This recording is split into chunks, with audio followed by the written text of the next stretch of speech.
तो last episode में अपन सभी ने देखा था जुंगू के मैसेज करने की वजह से किन किलान का जो सिस्टम बाएं उंगली के साथ चल रहा होता है वो बंद हो जाता है। और क्योंकि जुंगू ने टाइम और लोकेशन चेंज कर दी थी, इसी वजह से बाएं उंगली अपनी तैयारी करने के लिए चला जाता है। और किन किलान जुंगू के ऊपर और भी ज्यादा गुस्सा होती है और बोलती है, मैं तुम्हें बिल्कुल भी नहीं छोड़ूंगी, तुमने मेरा चलता हुआ सिस्टम बंद करा है। लेकिन इन्हीं सभी चीजों के बीच में उस मिस्टीरियस टेले के ऊपर एक और नया मैसेज अपीयर होता है। और उस मैसेज के अंदर लिखा होता है, क्रिप्टन प्लेनेट के पहले बंदे को जब सेकंड टायर जॉब मिलेगी, उसके सेकंड टायर जॉब मिलने के 24 घंटे के अंदर एक छोटी सी तबाही आएगी। और क्रिप्टन प्लेनेट के जिन साइंटिस्ट के अंडर में मिस्टीरियस टेले था, वो लोग इस मैसेज को देख के काफी ज्यादा शॉक हो जाते हैं। वो लोग फटाफट से इस मैसेज को 5 मेजर फोर्सेस के हाई अथॉरिटीज को भेज देते हैं। और सब लोग बस ये सोच रहे थे आखिर इस छोटी तबाही से मिस्टीरियस टेले का मतलब क्या है। और बहुत देर डिस्कस करने के बाद 5 मेजर फोर्सेस की तरफ से अनाउंसमेंट आती है कि 24 घंटे बाद किसी भी तरह की आउटडोर एक्टिविटी बंद कर दी जाएगी और सब जगह एक ग्लोबल कर्फ्यू होगा। सबको अपने घर के अंदर रहना पड़ेगा जब तक कोई अगला नोटिस नहीं आता।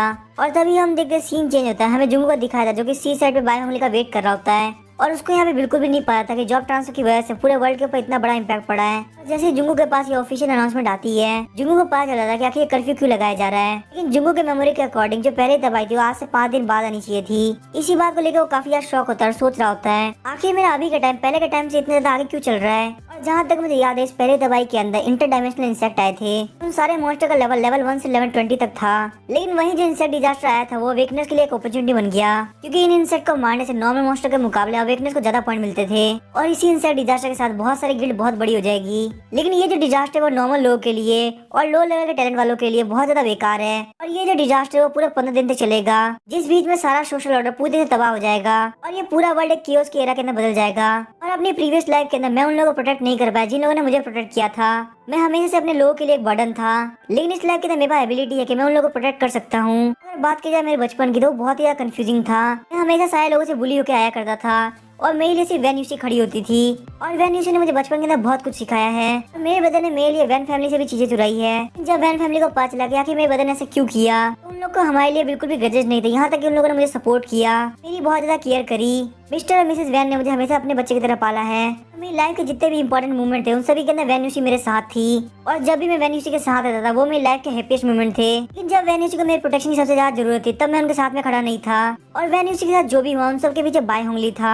इसलिए इस लाइफ के अंदर मैं प्रॉमिस करता हूं कि मैं सबसे पहले बाएं उंगली को मारूंगा। और तभी हम देखते सीन चेंज होता है। हमें एक कार का सीन दिखाया जाता है जहाँ पे बाएं उंगली 2 और लोग के साथ लोकेशन की तरफ आ रहा होता है। और तभी अचानक से बाएं उंगली का फोन बजता है और जब वो देखता है कि उसको किसने फोन किया है तो काफी ज्यादा शॉक हो जाता है। जैसे ही बाएं उंगली फोन उठाता है वहाँ से एक एल्डर बात कर रहा होता है। वो एल्डर बोलता है, गोंग तैन, तुम्हें उस बंदे से मिलना होगा जिसको हमने चूज किया है। तुम्हारी ये जिम्मेदारी बनती है कि तुम अपने टैलेंट को लॉर्ड गोंग बैन को बताओ। और बाएं उंगली उस एल्डर से बहुत ही रिस्पेक्टफुली बात कर रहा होता है। इसी के साथ हमें पता चलता है कि बाएं उंगली का रियल नेम गोंग तैन है। और बाएं उंगली की जो फैमिली है जनरेशन से कंट्री ईस्ट कोरिया के रॉयल फैमिली की सीक्रेट गार्ड है। और जब 1 साल पहले कंट्री ईस्ट कोरिया तबाह हुआ था तो बाएं उंगली ने वहाँ की प्रिंसेस जिया जी को बचाते हुए अब्रॉड लेके आ गया। उसके बाद जो भी लोग रॉयल फैमिली से बचे थे बाएं उंगली उनको फॉलो करने लगा और उसने ईस्ट कोरिया के रॉयल बिजनेस को वेस्ट कोरिया के अंदर शिफ्ट कर दिया।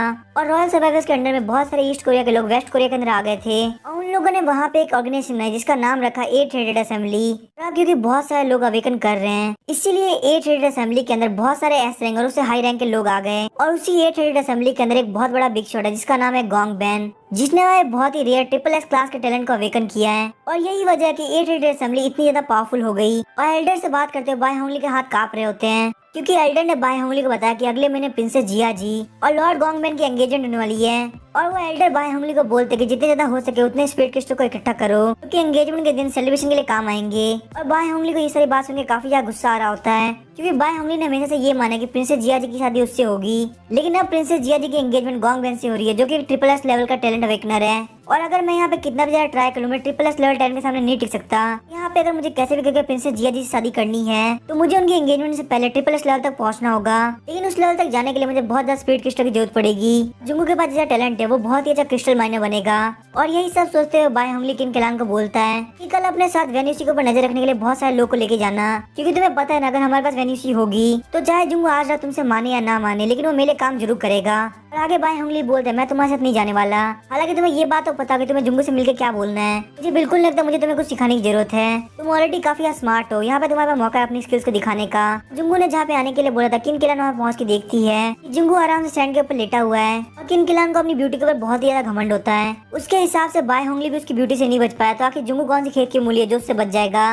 और और किन किलान इसी खुशी के अंदर जुंगू की तरफ दौड़ते हुए जाती है। जुंगू के ऊपर जंप करते लेकिन जुंगू काफी स्पीड से पीछे की तरफ हट जाता है और वहीं किन किलान सैंड के अंदर धड़ाम से गिरती है। और तभी इस बात से चिढ़ते हुए किन किलान बोलते हैं, जुंगू तुमने मुझे हर्ट कर दिया। और जुंगू के पास इतनी सारी फालतू बात के लिए बिल्कुल भी टाइम नहीं था, इसीलिए वो किन किलान से बोलता कि बाय होंगली किधर है। तभी किन किलान सोचती है कि जुंगू का लीडर का नाम कैसे पता, लेकिन वो अभी भी एक्टिंग कर रही होती है और बोलती है, जुंगू आखिर तुम क्या बात कर रहे हो, मुझे किसी बाय होंगली के बारे में नहीं पता, मैंने यहाँ पे तुम्हें अपने लिए इन्वाइट किया है। तभी जुंगू बोलता है, मेरे सामने एक्टिंग करने की जरूरत नहीं, मैं बाय होंगली की बात कर रहा हूँ जो की 888 असेंबली के लीडर में से एक है। तभी किन किलान बोलती है, मैंने 888 असेंबली को ज्वाइन किया लेकिन मैं अभी तक उनसे नहीं मिल पाई हूँ, मैंने अभी तक सिर्फ उनका नाम सुना है। और जुंगू को पता चाहे वो कितना भी ट्राई कर ले वो यहाँ पे एक्टिंग करती रहेगी, इसीलिए वो किन किलान का फोन छीनते हुए बाय होंगली का नंबर ढूंढने लगता है। और किन किलान जुंगू के पीछे आते हुए बोलते, तुम्हें पक्का कोई गलतफहमी हुई है, मैं यहाँ पे बिल्कुल भी बाय होंगली को नहीं जानती, लेकिन मैंने यहाँ पे तुम्हें इसलिए इन्वाइट किया ताकि तुम भी 888 असेंबली को ज्वाइन कर सको। ये बहुत ही अच्छी गिल्ड है, अगर तुम इसको ज्वाइन करते हो तो तुम्हें बहुत ज्यादा रिसोर्सेज, कनेक्शन और बहुत ज्यादा पैसे मिलेंगे, यहाँ तक कि मैं भी तुम्हारी हो सकती हूँ और इस दुनिया में से कुछ भी नहीं होता तुम्हारे पास नहीं होगा। तभी हमें बाय होंगली को दिखाया जो कि किन किलान के मैच का वेट कर रहा होता है और तभी वो देखते हैं कि किन किलान उसको कॉल कर रही है। बाय होंगली कॉल को उठाते हुए बोलता, आखिर सिचुएशन कैसे चल रही है, तुम्हें यहाँ से निकले हुए काफी ज्यादा टाइम हो गया लेकिन तुमने मुझे अभी तक कुछ नहीं बताया है। तभी जुंगू हंसते हुए बोलता है, वो तुम्हें आज के बाद कोई भी न्यूज नहीं दे पाएगी क्योंकि मैंने उसे मार दिया। और ये बात सुनकर बाय होंगली काफी ज्यादा शॉक हो जाता है और बोलता है, क्या तुम जुंगू बोल रहे हो। तभी जुंगू बोलता है, बाय होंगली फटाफट से आ जाओ, मुझे पता है तुम आस पास ही हो। ये कहते हुए जुंगू फोन को काट देता है और ये सब देख के बाय होंगली काफी ज्यादा शॉक होता है और सोच रहा होता है, आखिर जुंगू को यहाँ पे मेरे बारे में कैसे पता, क्या इसका मतलब ये है कि किन किलान ने मुझे बिट्रे किया है। और हमें दिखा था जुंगू ने किन किलान के फोन को सी के अंदर फेंक दिया होता है। किन किलान बोलते है, इसका मतलब तुम पहले सब कुछ जानते थे। थोड़ी देर बाद बाय होंगली उस बीच के ऊपर आता है और बोलता है कि तुम मैं कैसे चैलेंज हो जिसको मैं बाय होंगली भी वैल्यू करता है, सच में तुम काफी अलग हो और अगर तुम मेरी 888 असेंबली को ज्वाइन कर दो तो तुम काफी कुछ अचीव कर पाओगे। तभी जुंगू बाय होंगली को बोला, तुम मुझे बोलोगे तुम मुझे बहुत बड़ी चीज अचीव कराओगे, जबकि गांव तुम लोग खुद को खुद रिस्टोर करने में लगे हुए हो। और जुंगू के मुंह से ये बात सुनते बाय होंगली के दिल को एक बहुत बड़ा झटका लगता है। बाय होंगली बोलता, आखिर तुम्हें मेरे बारे में कैसे पता। तभी जुंगू अपनी शॉर्ट ब्लेड बाहर निकालता है और बोला, तुम सब लोग मरने के लायक हो। तो यहाँ पे डार्क एम्पर आता है, बाय होंगली के ऊपर अटैक कर देता है और डार्क एम्पर का वो पंच बहुत ज्यादा फास्ट था, हवा को चीरते वो पंच बाय होंगली के पास पहुंच रहा था। लेकिन तभी उस पंच के सामने एक बहुत बड़ा अम्ब्रेला आया था जो कि बाय होंगली के लिए एक शील्ड का काम करता है और डार्क एम्पर का जो उतना पावरफुल पंच था वो उस अम्ब्रेला के सामने कुछ भी नहीं कर पाता। और हमें पता चलता है कि बाय होंगली ने उतने टाइम के अंदर अपने सब्स्टिट्यूट को समन कर लिया था और उसने जिस सब्स्टिट्यूट को समन किया था उसका नाम होता है लेडी कगुया, जो उसके लिए सारे अटैक को ब्लॉक कर रही होती है। लेडी कगुया एक यंग गर्ल है जिसने मेड की ड्रेस पहन रखी है और उसके मुंह के ऊपर एक डीमन मास्क है। लेडी कगुया के पास एक बहुत बड़ा अम्ब्रेला जो कि उसको अटैक को ब्लॉक करने में काफी ज्यादा हेल्प करता है। हालांकि लेडी कगुया ने डार्क एम्पर की फिस्ट को ब्लॉक कर लिया लेकिन वो पावर काफी ज्यादा थी और इसीलिए बाय होंगली भी क्लियरली फील कर रहा था कि लेडी कगुया की एनर्जी बहुत जल्दी जल्दी डिक्रीज हो रही है। इसीलिए बाय होंगली लेडी कगुया को बोला, तुम्हें उसके अटैक को ब्लॉक करने की जरूरत नहीं, फटाफट से पीछे की तरफ हट जाओ। बाय होंगली कमांड को सुनते लेडी कगुया पीछे की तरफ हटने लगती है और डार्क एम्पर भी उसको काफी क्लोज से फॉलो कर रहा होता है और हर एक एंगल से उसके ऊपर अटैक कर रहा होता है। और ये सब देख के जुंगू काफी ज्यादा शॉक होता है और सोच रहा होता है, आखिर बाय होंगली की सब्स्टिट्यूट डार्क एम्पर की स्पीड को कैसे फॉलो कर पा रही है और यहाँ तक इसका डिफेंस तो बहुत ही ज्यादा हाई है। क्या इसका मतलब ये है कि वो एक डिफेंसिव टाइप सब्स्टिट्यूट है। और बाय होंगली बोला, तुम मेरे सब्स्टिट्यूट के डिफेंस को ब्रेक भी नहीं कर सकते और तुम मुझे मारने की बात करते हो। तभी जुंगू बोलता है, मेरा डार्क एम्पर भले ही तुम्हारे डिफेंस को नहीं तोड़ पाया हो लेकिन इसका मतलब बिल्कुल भी नहीं है कि मैं तुम्हें नहीं मार सकता।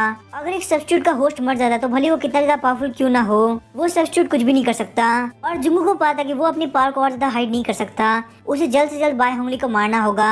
और वही बाय होंगली को भी पता कि उसे जल्द से जल्द जुंगू को मारना होगा, भले लेडी कगुया इंजर्ड ना हो लेकिन उसकी एनर्जी बहुत जल्दी जल्दी खत्म हो रही है। और अगर मैं यहाँ पे इसकी फॉर्म को चेंज कर देता हूँ तो भी लेडी कगुया जीतने के चांसेस ज्यादा है। और दोनों पार्टीज को भी पता था कि इस बैटल को जल्द से जल्द खत्म करने में फायदा है। तभी बाय होंगली लेडी कगुया को बोलता है, फटाफट से रेनी नाइट ब्लेड फॉर्म के अंदर आ जाओ और जुंगू और उसके सब्स्टिट्यूट को मार दो। तभी लेडी कगुया अपने अम्ब्रेला को फोल्ड करती है और वो एक बहुत ही लंबी ब्लेड के अंदर चेंज हो जाता है। और वहीं जुंगू बुक ऑफ विशेस के मास्टर को समन करते हुए एक विश मांगता है। जुंगू बोलता है डार्क एम्पर का जो नेक्स्ट पंच है वो पक्का हिट होना चाहिए और जो होस्ट है वो उसको डॉच नहीं कर सकता।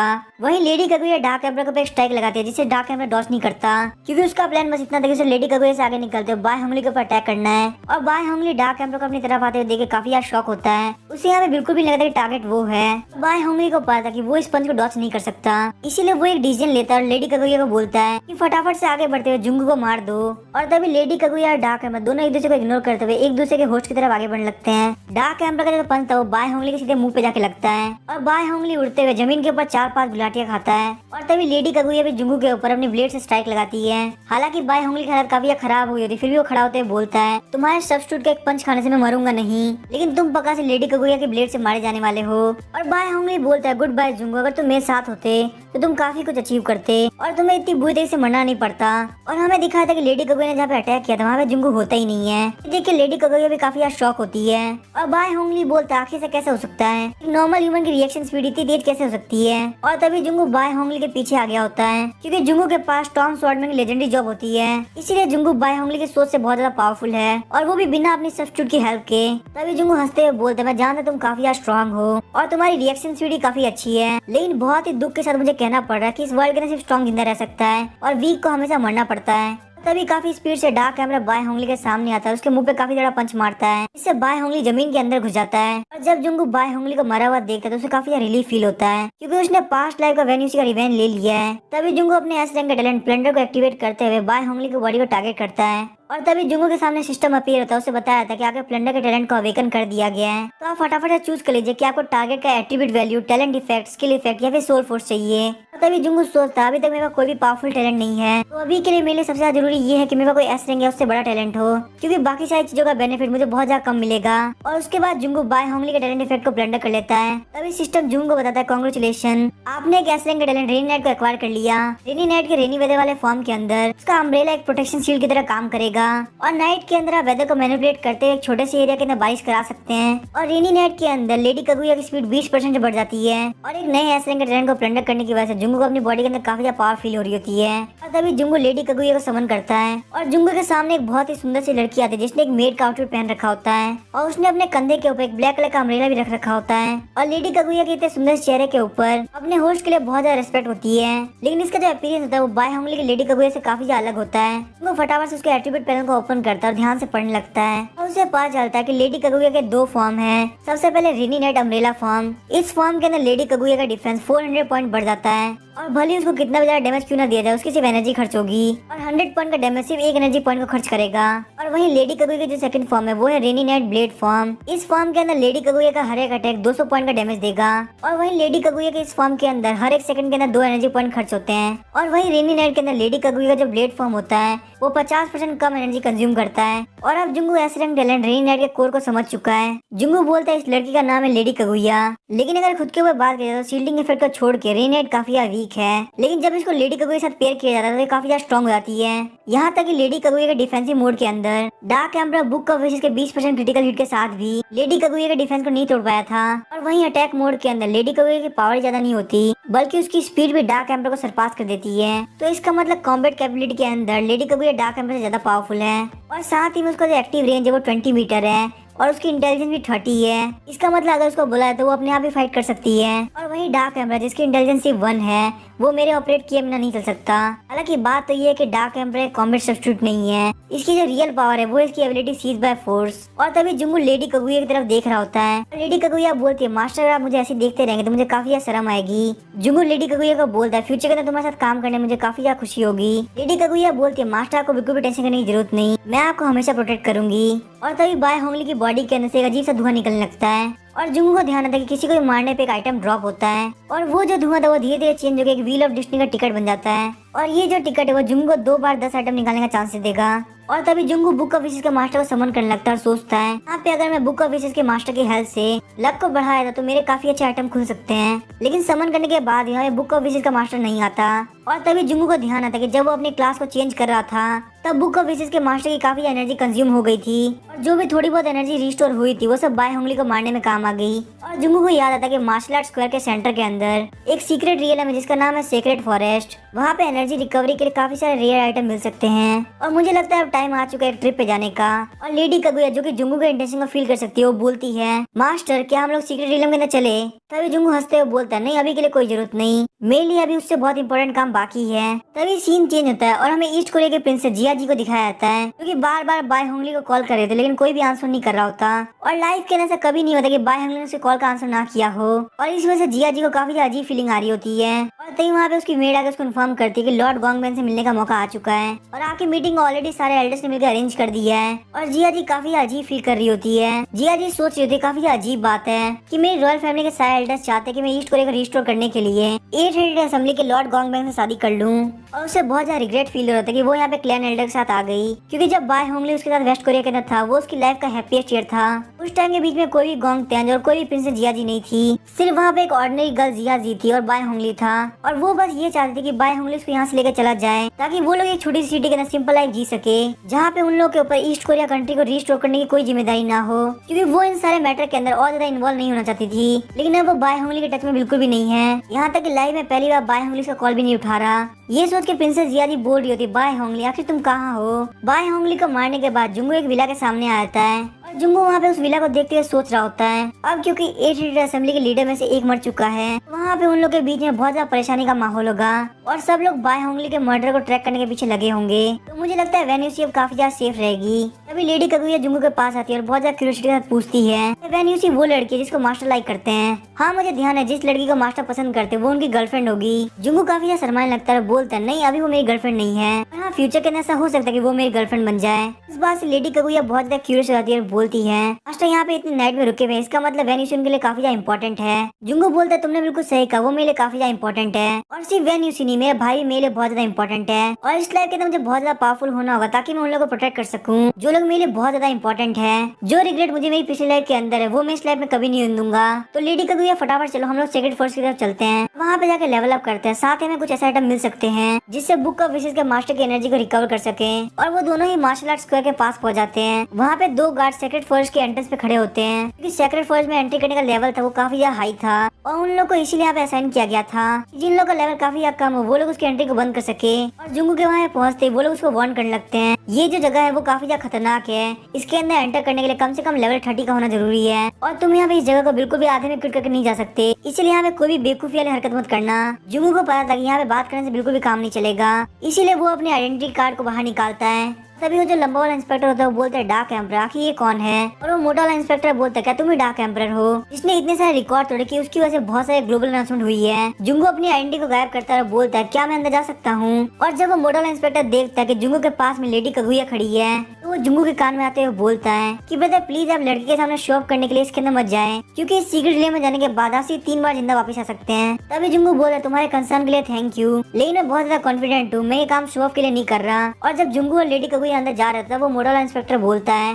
इस बंदे को देख के बिल्कुल भी लगता है कि ये डार्क एम्परर है, लेकिन इसकी आंखों के अंदर किसी भी चीज के लिए बिल्कुल भी डर नहीं है। ऐसी चीजें मैंने सिर्फ एंशिएंट टाइम के हीरोज के बारे में सुनी है। उस रियलम में एंटर करने के बाद लेडी कगुया बहुत ज्यादा खतरनाक होती है। उस पूरे रियलम के जर्नी के अंदर डार्क एम्परर को कुछ करने की जरूरत ही नहीं पड़ी, लेडी कगुया ने अकेले सारे मॉन्स्टर खत्म कर दिया। लेडी कगुया दिखने में काफी इनोसेंट लगती हो और ऐसा लगता है कि उसे पूरी दुनिया के बारे में कुछ भी नहीं पता, लेकिन कॉम्बैट एबिलिटी के मामले में लेडी कगुया डार्क एम्परर से बिल्कुल पीछे नहीं है। और वहीं लेडी कगुया की जो स्वॉर्डमैनशिप है वो डार्क एम्परर के मुकाबले काफी ज्यादा लाइट और देखने में अच्छी लगती है। उसको देख के ऐसा लगता ही नहीं कि वो स्वॉर्ड चलाने में बिल्कुल मेहनत कर रही है, ऐसा लगता है कि लेडी कगुया स्वॉर्ड के साथ एक डांस कर रही है, जो कि जुंगू को देखने में काफी ज्यादा मजा आ रहा होता है। जुंगू आराम से लेट के लेडी कगुया की फाइट देख रहा होता है। उसको वहाँ पे उस मोटे इंस्पेक्टर की बात याद आ रही होती है कि जुंगू सब कुछ लड़की के सामने शो ऑफ करने के लिए कर रहा है, लेकिन यहाँ पे देखने में बिल्कुल उल्टा लग रहा है। ऐसा लग रहा है लेडी कगुया मेरे सामने शो ऑफ करने के लिए सब कुछ कर रही है और लेडी कगुया को बिल्कुल भी टाइम नहीं लगता, वो बहुत जल्दी सारे मॉन्स्टर को मार देती है। लेकिन उसका मन बिल्कुल भी शांत नहीं हुआ तो वो और भी मॉन्स्टर को मारना चाहती थी और वो जुंगू को बोलती चलिए हम दूसरे एरिया में चलते हैं। और जुंगू फटाफट से खड़ा होता है और याद करता है कि आखिर सीक्रेट रियलम की स्टोरी लाइन क्या है। सैकड़ों की तादाद में मॉन्स्टर एल्फ ट्रैक के ऊपर अटैक कर रहे हैं। यहाँ पे प्लेयर्स का टास्क ये है कि वो लोग एल्फ की हेल्प करें ताकि वो लोग अपने कैंप को डिफेंड कर सके। और वहीं प्लेन्स के बीच में एक एरिया जो कि बहुत बड़े बड़े स्टोन से भरा हुआ है और वो जो एरिया है उनको एल्फ्स गार्ड करते हैं। और वहाँ पे उन लोगों ने दीवारों के साथ साथ लकड़ी के घर बना रखे हैं। और स्टोन फॉरेस्ट के और ज्यादा अंदर जाने पे वहाँ पे एक सेक्रेटरी है जिसके ऊपर fragment of God given crystal grow होते हैं। वही गॉड गिवन क्रिस्टल हमें चाहिए जिसकी हेल्प से लोग किसी भी सब्स्टिट्यूट की एनर्जी को रीस्टोर कर सकते हैं। और लेडी कगुया को ये सारी बातें समझ में नहीं आती और वो बोलती है अगर हम लोग यहाँ पे एल्फ्स की हेल्प करते हैं तो क्या वो लोग हमें थैंक यू गिफ्ट के तौर पे गॉड गिवन क्रिस्टल दे देंगे।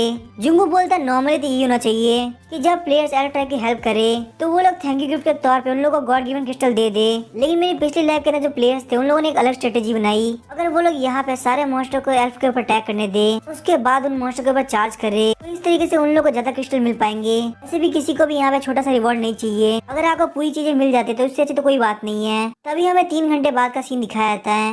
एल्फ और मॉन्स्टर के बीच की फाइट खत्म हो गई होती है। जो एल्फ का कैंप था वो काफी ज्यादा बर्बाद हो चुका था, वहीं जो बाकी के एल्फ जिंदा थे वो काफी ज्यादा घायल हो चुके थे। जुंगू को लगा कि ये टाइमिंग बिल्कुल परफेक्ट रहेगी और इसीलिए वो लेडी कगुया के साथ में आगे की तरफ चला जाता है। बहुत सारे मॉन्स्टर स्टोन फॉरेस्ट के काफी ज्यादा डीप के अंदर चले गए होते हैं हैं और वो सारे मॉन्स्टर एक साथ जमा होकर एक बड़े से मॉन्स्टर में चेंज हो जाते हैं और एक साथ मिलने के बाद वो लोग लेवल 35 का बॉस मॉन्स्टर बनते हैं। और जब वो गॉड गिवन क्रिस्टल को सेक्रेट ट्री के ऊपर देखता है तो वो खुद को रोक नहीं पाता और अपने सारे लोगों को बिट्रे करने लगता है। तब अचानक से एक बहुत खतरनाक स्ट्राइक आती है और जिस हाथ से वो गॉड गिवन क्रिस्टल को लेने वाला था वो कट के अलग हो जाता है और तभी जुंगू वहाँ पे लेडी कगुया और डार्क एम्बर के साथ पहुंचता है और सेक्रेट ट्री को देख के काफी ज्यादा खुश होता है क्योंकि जितना उसको पास्ट लाइफ के अंदर याद था उससे भी ज्यादा क्रिस्टल वहाँ पे प्रेजेंट थे। और हम देखते वो बॉस मॉन्स्टर गुस्से से भर गया होता है क्योंकि उसे बिल्कुल भी लगा था यहाँ पे एक ह्यूमन आएगा जो कि उसके खाने को छीन लेगा।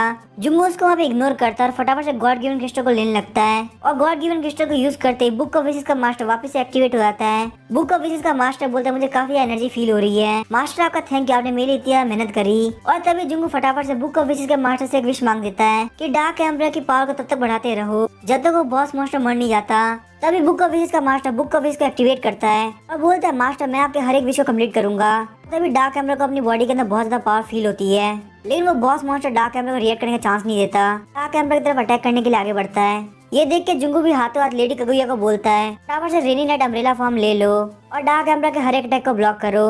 तभी लेडी कगुया की जो लॉन्ग स्वॉर्ड थी वो एक अम्ब्रेला के अंदर चेंज हो जाती है। लेडी कगुया उस अम्ब्रेला को लेके डार्क एम्बर के सामने आ जाती है और उस बॉस मॉन्स्टर के अटैक को ब्लॉक कर लेती है। और लेडी कगुया का अम्ब्रेला इतने ज्यादा पावरफुल था कि बॉस मॉन्स्टर के अटैक के बावजूद उसको कुछ खास डैमेज नहीं होता और बाकी सारे जो छोटे छोटे मॉन्स्टर होते हैं वो भी लेडी कगुया और डार्क एम्बर के ऊपर अटैक करने लगते हैं। लेकिन लेडी कगुया और डार्क एम्बर दोनों इनके ऊपर ध्यान नहीं देते और उनके अटैक को डॉज करते हुए बॉस मॉन्स्टर की तरफ जाने लगते हैं। और तभी जुंगू को बताया था कि लेडी कगुया ने बॉस मॉन्स्टर के ऊपर 200 पॉइंट का डैमेज दिया है, वहीं डार्क एम्बर ने बॉस मॉन्स्टर के ऊपर 370 पॉइंट का क्रिटिकल डैमेज दिया है। और तभी dark amber cease by force को एक्टिवेट करता है और बॉस मॉन्स्टर के 27,900 लाइफ पॉइंट को सीज कर लेता है। और बॉस मॉन्स्टर इन दोनों सब्स्टिट्यूट से फाइट करते करते काफी ज्यादा परेशान हो गया होता है और साथ ही में वो काफी ज्यादा गुस्सा होता है क्योंकि डार्क एम्बर ने उसकी लाइफ पॉइंट को परमानेंटली सीज कर लिया है और वो उन दोनों के ऊपर अपने मिट्टी और हैमर से अटैक करता है लेकिन वो दोनों उसके अटैक को डॉज कर लेते हैं। और तभी वो एक लंबी सांस लेते हुए एनर्जी बॉल को गैदर करने लगता है जो कि उसका स्ट्रॉन्गेस्ट मूव है जिसका नाम होता है डिस्ट्रक्शन डेथ रे।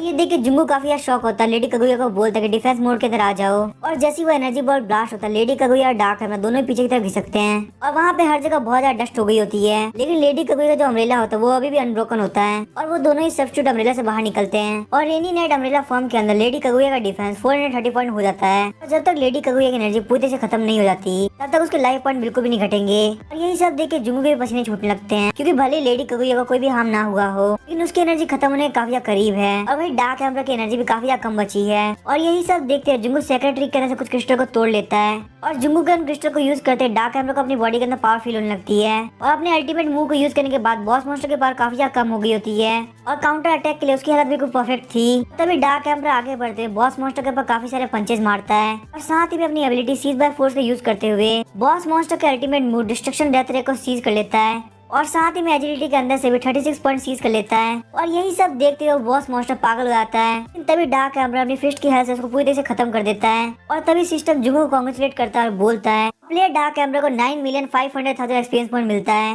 आपको इतने सारे एक्सपीरियंस पॉइंट मिलने की वजह ये है क्योंकि आपने यहाँ पे उस मॉन्स्टर को मारा जो कि आपसे 13 लेवल हायर है, इसीलिए आपके एक्सपीरियंस पॉइंट के अंदर 11,400% का बूस्ट आया है। और एक साथ इतने सारे एक्सपीरियंस पॉइंट मिलने की वजह से जुंगू का थर्ड प्रोफेशनल स्किल भी एक्टिवेट हो जाता है और इस स्किल के एक्टिवेट होते जुंगू के आसपास बहुत सारी एनर्जी से बनी हुई स्वॉर्ड आती है और जो बॉस मॉन्स्टर खत्म हो गया काफी ज्यादा छोटा हो गया था वो जुंगू के ऊपर अटैक करता है। और तभी जुंगू हंसते हुए बोलता है ये सिचुएशन बिल्कुल परफेक्ट है मेरी नई स्किल को टेस्ट करने के लिए। और जैसे ही जुंगू अपनी नई स्किल को एक्टिवेट करता है उसके पीछे बहुत सारी स्वॉर्ड आती है और उन सारे छोटे छोटे मॉन्स्टर को मार देती है। और इतने सारे मॉन्स्टर को मारने की वजह से जुंगू की एजिलिटी 24 पॉइंट बढ़ जाती है और जुंगू अपने लेवल अप से काफी ज्यादा खुश था क्योंकि जुंगू की अटैक पावर को अब एक नॉर्मल सब्स्टिट्यूट से कंपेयर किया जा सकता है। हालांकि मॉन्स्टर से फाइट करना काफी ज्यादा थकाऊ होता है, थोड़ी देर फाइट करने की वजह से जुंगू का माना काफी ज्यादा घट चुका है। तभी जुंगू को याद आता है कि मेजिस के पास एक स्किल होती है जो कि माना की रिकवरी को काफी ज्यादा तेज कर देती है और साथ में उस स्किल की हेल्प से वो लोग मॉन्स्टर करने से माना एब्जॉर्ब कर सकते हैं। जुंगू ने यहाँ पे डिसाइड किया कि जैसे उसे टाइम मिलेगा वो एक ऐसी स्किल को पक्का एक्वायर करेगा। जुंगू को ऐसी पावरफुल स्किल नहीं चाहिए जो कि उसकी लाइफ को बचा सके, लेकिन बस एक ऐसी माना रिकवरी स्किल जो कि क्रिटिकल टाइम के अंदर काफी ज्यादा काम आ सके। तभी जुंगू पीछे घूमते हुए सेक्रेटरी को देखने लगता है और बोलता आखिर सेक्रेटरी के अंदर कितने ज्यादा गॉड गिवन क्रिस्टल होंगे और वो अपनी नई स्किल को एक्टिवेट करते हुए सारे क्रिस्टल को तोड़ देता है। और जब वो उन सारे क्रिस्टल को काउंट करता है तो उसे पता चलता है कि उसने यहाँ पे 100 गॉड गिवन क्रिस्टल को तोड़ा है क्योंकि पूरे 5 SSS ग्रेड के सुपर एनर्जी क्रिस्टल के बराबर होते हैं। और इतने सारे क्रिस्टल के साथ मुझे लगता है कि मेरे सब्स्टिट्यूट को काफी टाइम तक एनर्जी की कमी होगी और अपनी लिमिट से पार जाके लेवल को कंप्लीट करने से जुंगू को काफी ज्यादा फायदा हुआ। और मुझे नहीं लगता दूसरे प्लेयर्स के लिए यहाँ पे ज्यादा गॉड गिवन क्रिस्टल बाकी होंगे। और जुंगू के पास अब व्हील ऑफ डेस्टिनी के 20 लॉटरी टिकट हो चुके हैं और वो उन सभी को एक साथ यूज करेगा। और तभी हम देखते हैं बुक ऑफ विशेष आता जुंगू को ग्रीट करता है और तभी जुंगू बोलता है बुक ऑफ विशेस के मास्टर तुम्हें इस पर काफी ज्यादा मेहनत करनी होगी क्योंकि तुमने यहाँ पे काफी ज्यादा एनर्जी कंज्यूम करी है, उसका खर्चा तो तुम्हें निकालना पड़ेगा। और बुक ऑफ विशेस का मास्टर बोलता है मैं अच्छे से अच्छा करने का ट्राई करूंगा। और तभी जुंगू व्हील ऑफ डेस्टिनी को एक्टिवेट करता है और जुंगू बोलता है बुक ऑफ विशेस के मास्टर मेरे जो 10 ड्रॉ होंगे उनमें से कोई भी एस ग्रेड से कम का नहीं होना चाहिए और उस एस ग्रेड आइटम के अंदर कोई भी लाइफ एक्सटेंडिंग पिल नहीं होनी चाहिए। और तभी उस व्हील ऑफ डेस्टिनी के अंदर से 20 पॉइंट बाहर निकलते हैं जो कि हर एक अलग अलग कलर के होते हैं। तभी जुंगू के पास में सबसे पहले गोल्डन कलर का क्रिस्टल आता है जो कि एक लेजेंडरी एसएस ग्रेड का कूल डाउन क्रिस्टल होता है और इसकी वजह से जुंगू अपने किसी भी टैलेंट के कूल डाउन को हाफ कर सकता है। और तभी जुंगू हाथ उस क्रिस्टल को यूज करता है और अब जुंगू एक दिन के अंदर 2 ऐसे के टैलेंट को प्लंडर कर सकता है। और तभी जुंगू की नजर एक ए ग्रेड के क्रिस्टल के ऊपर जाती है। इस क्रिस्टल की हेल्प से आप अपनी इंटेलिजेंस को 10 पॉइंट से बूस्ट कर सकते हैं। तभी बुक ऑफ विशेस का मास्टर जुंगू को बोलता है कि आप ये क्रिस्टल उसको दे जिसको इसकी सबसे ज्यादा जरूरत है। और जब जुंगू अपने सारे सब्स्टिट्यूट के इंटेलिजेंस को देखता है तो बुक ऑफ विशेस का इंटेलिजेंस होता है 180 पॉइंट, वहीं लेडी कगुया का इंटेलिजेंस होता है 30 पॉइंट और डार्क एम्पर का इंटेलिजेंस होता है 1 पॉइंट। और जुंगू तीनों के इंटेलिजेंस पॉइंट देखने के बाद ये डिसाइड करता है कि वो डार्क एम्पर को एक क्रिस्टल देगा। लेकिन अभी भी जुंगू को ये बात समझ में नहीं आई कि आखिर सब्स्टिट्यूट के लिए इंटेलिजेंस एट्रीब्यूट क्या काम का है। डार्क एम्पर का जो इंटेलिजेंस है वो 1 है, इसीलिए वो किसी भी बैटल के अंदर ऑटोमेटिकली फाइट नहीं कर सकता। तो बात मुझे पूरी तरह समझ में आती है। लेकिन जो बुक ऑफ विशेस का मास्टर है उसका इंटेलिजेंस 180 पॉइंट है जो कि एक एवरेज इंसान से 18 टाइम ज्यादा है। हालांकि वो काफी जल्दी रिएक्ट करता है और मुझे काफी अच्छे सजेशन देता है, लेकिन ऐसा बिल्कुल भी नहीं है कि वो एक्स्ट्रा ऑर्डिनरी है।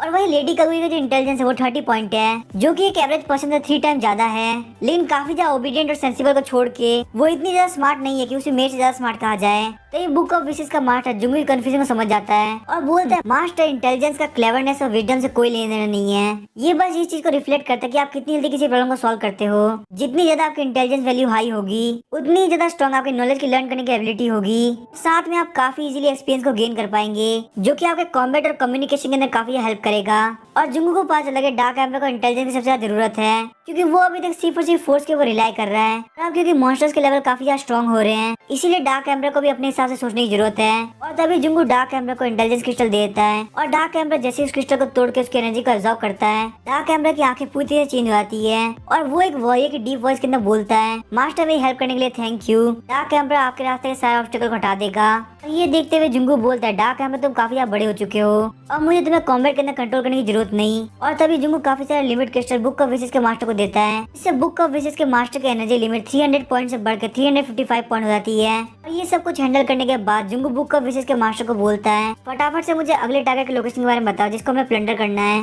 कि अब जुंगू का कूल डाउन टाइम हाफ हो चुका है इसीलिए वो इवनिंग को भी एक और टैलेंट को प्लंडर कर सकता है। और तभी हमें एक स्कूल की बिल्डिंग का सीन दिखाया जाता है, यहाँ पे कुछ बुली बच्चे यांग यंग नाम के बच्चे को बुली कर रहे होते हैं और यांग यंग को रोज ऐसी बुरी तरह से इंसल्ट किया जाता है और मारा जाता है। और उन सब में खासकर जो उनका लीडर है जोई यू वो उसको काफी ज्यादा परेशान करता है। पास्ट के अंदर यांग यंग ने हमेशा चुपचाप मार सही, लेकिन अब यांग यंग ने सब सहने की जरूरत नहीं क्योंकि उसने यहाँ पे ए रैंक के टैलेंट रेसिंग सीन को अवेकन किया है। जो ये मार और बेइज्जती उसने सही है, आज वो उन सबको वापस करना चाहता है, लेकिन जैसे ही वो उन लोगों के ऊपर अटैक करता है उसकी फिस्ट को एक टेंटेकल पकड़ लेता है और हमें दिखाया था कि वो सारे टेंटेकल जो यू के पीछे से आ रहे होते हैं। जो यू बोला तुम्हें क्या लगता है तुम मुझे मार सकते हो, ऐसा नहीं है इस वर्ल्ड के सिर्फ तुमने अवेकन किया है, अगर मुझे यहाँ पे अपने लिए लोग नहीं चाहिए होते तो मैं तुम्हें कभी का मार चुका होता। और ये सब देख के यांग यंग का फेस चेंज हो जाता है, उसने ये बिल्कुल भी एक्सपेक्ट नहीं किया था कि जोयू के पास एक ऐसे रंग का टैलेंट होगा। और आखिर ऐसा कैसे हो सकता है कि एक बुली के पास इतना पावरफुल टैलेंट हो। क्या इसका मतलब ये बात बिल्कुल सच है कि जो इंसान अच्छा करेगा उसके साथ काफी ज्यादा बुरा होगा और जो डेविल होगा वही जीतेगा। और हम देखते हैं वहाँ पे जो भी 10 टेंटेकल होते हैं उसने यांग यंग को पूरी से पकड़ रखा होता है। और ये सारी बातें जो हो रही है वो सब जुंगू के दिमाग में आती है क्योंकि बुक ऑफ विशेस के मास्टर ने अगला टारगेट जोयू को चुना था। तभी जोयू यांग यंग का मजाक उड़ाने लगता है और बोलता है आखिर अब तुम मेरे ऊपर अटैक क्यों नहीं कर रहे, क्यों ना तुम एक काम करके तुम अपने सब्स्टिट्यूट को समन करो ताकि वो यहाँ पे मेरे सब्स्टिट्यूट के साथ फाइट कर सके। जोयू बोलता है क्या हुआ तुम्हारे पास कोई सब्स्टिट्यूट नहीं है तो आखिर तुमने मेरे सामने एरोगेंट बिहेव करने का ट्राई कैसे किया। और वो वापस से यांग यंग का मजाक उड़ाने लगता है और यांग यंग चाहे वहाँ पे कितना भी ट्राई कर लेता है लेकिन वो उसके टेंटेकल से बिल्कुल भी नहीं छूट पा रहा होता, इस वजह से वो वहाँ पे हार मान लेता है। तभी डोर के पास एक लड़की की आवाज आती है और हम देखते हैं वहाँ पे एक प्रोफेशनल आउटफिट के अंदर टीचर होती है और वो बोलते कि तुम यहाँ पे दूसरे बच्चे को बुली नहीं कर सकते, वो भी सिर्फ इसलिए क्योंकि तुम्हारे पास बहुत ज्यादा स्ट्रॉन्ग टैलेंट है। और यांग यंग जो कि हार मान चुका था टीचर को देखते उसके मन के अंदर होप आती है, लेकिन जो यू जिसका ऐसे का substitute green demon already expose हो चुका था उसके मन के अंदर किसी के लिए भी डर नहीं रहा, तो वो अपनी टेंटेकल की हेल्प से उस टीचर को भी पकड़ लेता है। वो उस टीचर के चीज को टच करने लगता है। ये जो टीचर होती है चीन यूनी अभी यूनिवर्सिटी से पास आउट हुई थी और क्योंकि वो एक न्यू टीचर है इसीलिए वो काफी ज्यादा यंग और अट्रैक्टिव है। सारे जो हाई स्कूल स्टूडेंट है उसको काफी ज्यादा एडमायर करते हैं। और वहीं जो यू इस अपॉर्चुनिटी को बिल्कुल भी खोना नहीं चाहता था और वो टेंटेकल की हेल्प से चिन यून के पैरों को रब करने लगता है। और जो यू की हरकतों को देख के चिन यून काफी ज्यादा डर जाती है। वहीं जो यू जिसके अंदर बिल्कुल भी शर्म बाकी नहीं होती। वो यांग योंग की गालियों को बिल्कुल इग्नोर करता है। जो यू चिंजुन के काफी पास पहुंच गया होता है, लेकिन तभी वहाँ पे काफी स्पीड से स्वॉर्ड की स्ट्राइक आती है और ग्रीन डीमन के काफी ज्यादा टेंटिकल को काट देती है। जो यू के पीछे एक फिगर अपीयर होता है जो कि उसके दोनों दोस्तों को मार देता है। जो यू बोलता है कि तुम हो कौन, फटाफट से मेरे सामने आओ। अभी हम देखते हैं जुंगू शैडोज के अंदर से बाहर निकलता है, उसके साथ यहाँ पे लेडी कगुया भी होती है। और तभी लो यू बोलता है कि तुम हो कौन, मुझे नहीं याद कि मेरे स्कूल के अंदर किसी ने भी ऐसे रैंक के टैलेंट को अवेकन किया हो। तभी जुंगू उसको इग्नोर करता है और बुक ऑफ विशेस के मास्टर को समन करता है और जुंगू बुक ऑफ विशेस के मास्टर से विश मांगता है कि मुझे यहाँ पे 30 सेकंड तक किसी भी अटैक से हार्म नहीं होना चाहिए। जुंगू सोचता है बाय होंगली से फाइट करने के बाद मुझे ये बात समझ में आ चुकी है कि जिस भी बंदे के पास ऐसे का टैलेंट है उसको बिल्कुल भी कम नहीं आका जा सकता। जब लो यू देखते कि जुंगू उसको इग्नोर कर रहा है तो वो बोलता है कि आखिर तुम हो कौन और यहाँ पे क्या कर रहे हो। तभी जुंगू बोलता है तुम्हें बिल्कुल भी टेंशन करने की जरूरत नहीं कि मैं कौन हूँ, तुम्हारे पास ये 3 सेकंड बाकी है, 3 सेकंड के अंदर तुम कुछ भी बोलने लायक नहीं बचोगे। और जुंगू की सारी बातें सुनकर लो यू काफी गुस्सा हो गया होता है और बोलता है क्योंकि तुमने एक सब्स्टिट्यूट को समन कर लिया इसका मतलब तुम स्पेशल नहीं हो, मैं तुम्हें यहाँ पे 3 सेकंड देता हूँ, यहाँ से भाग जाओ नहीं तो मैं पक्का से तुम्हें मार दूंगा।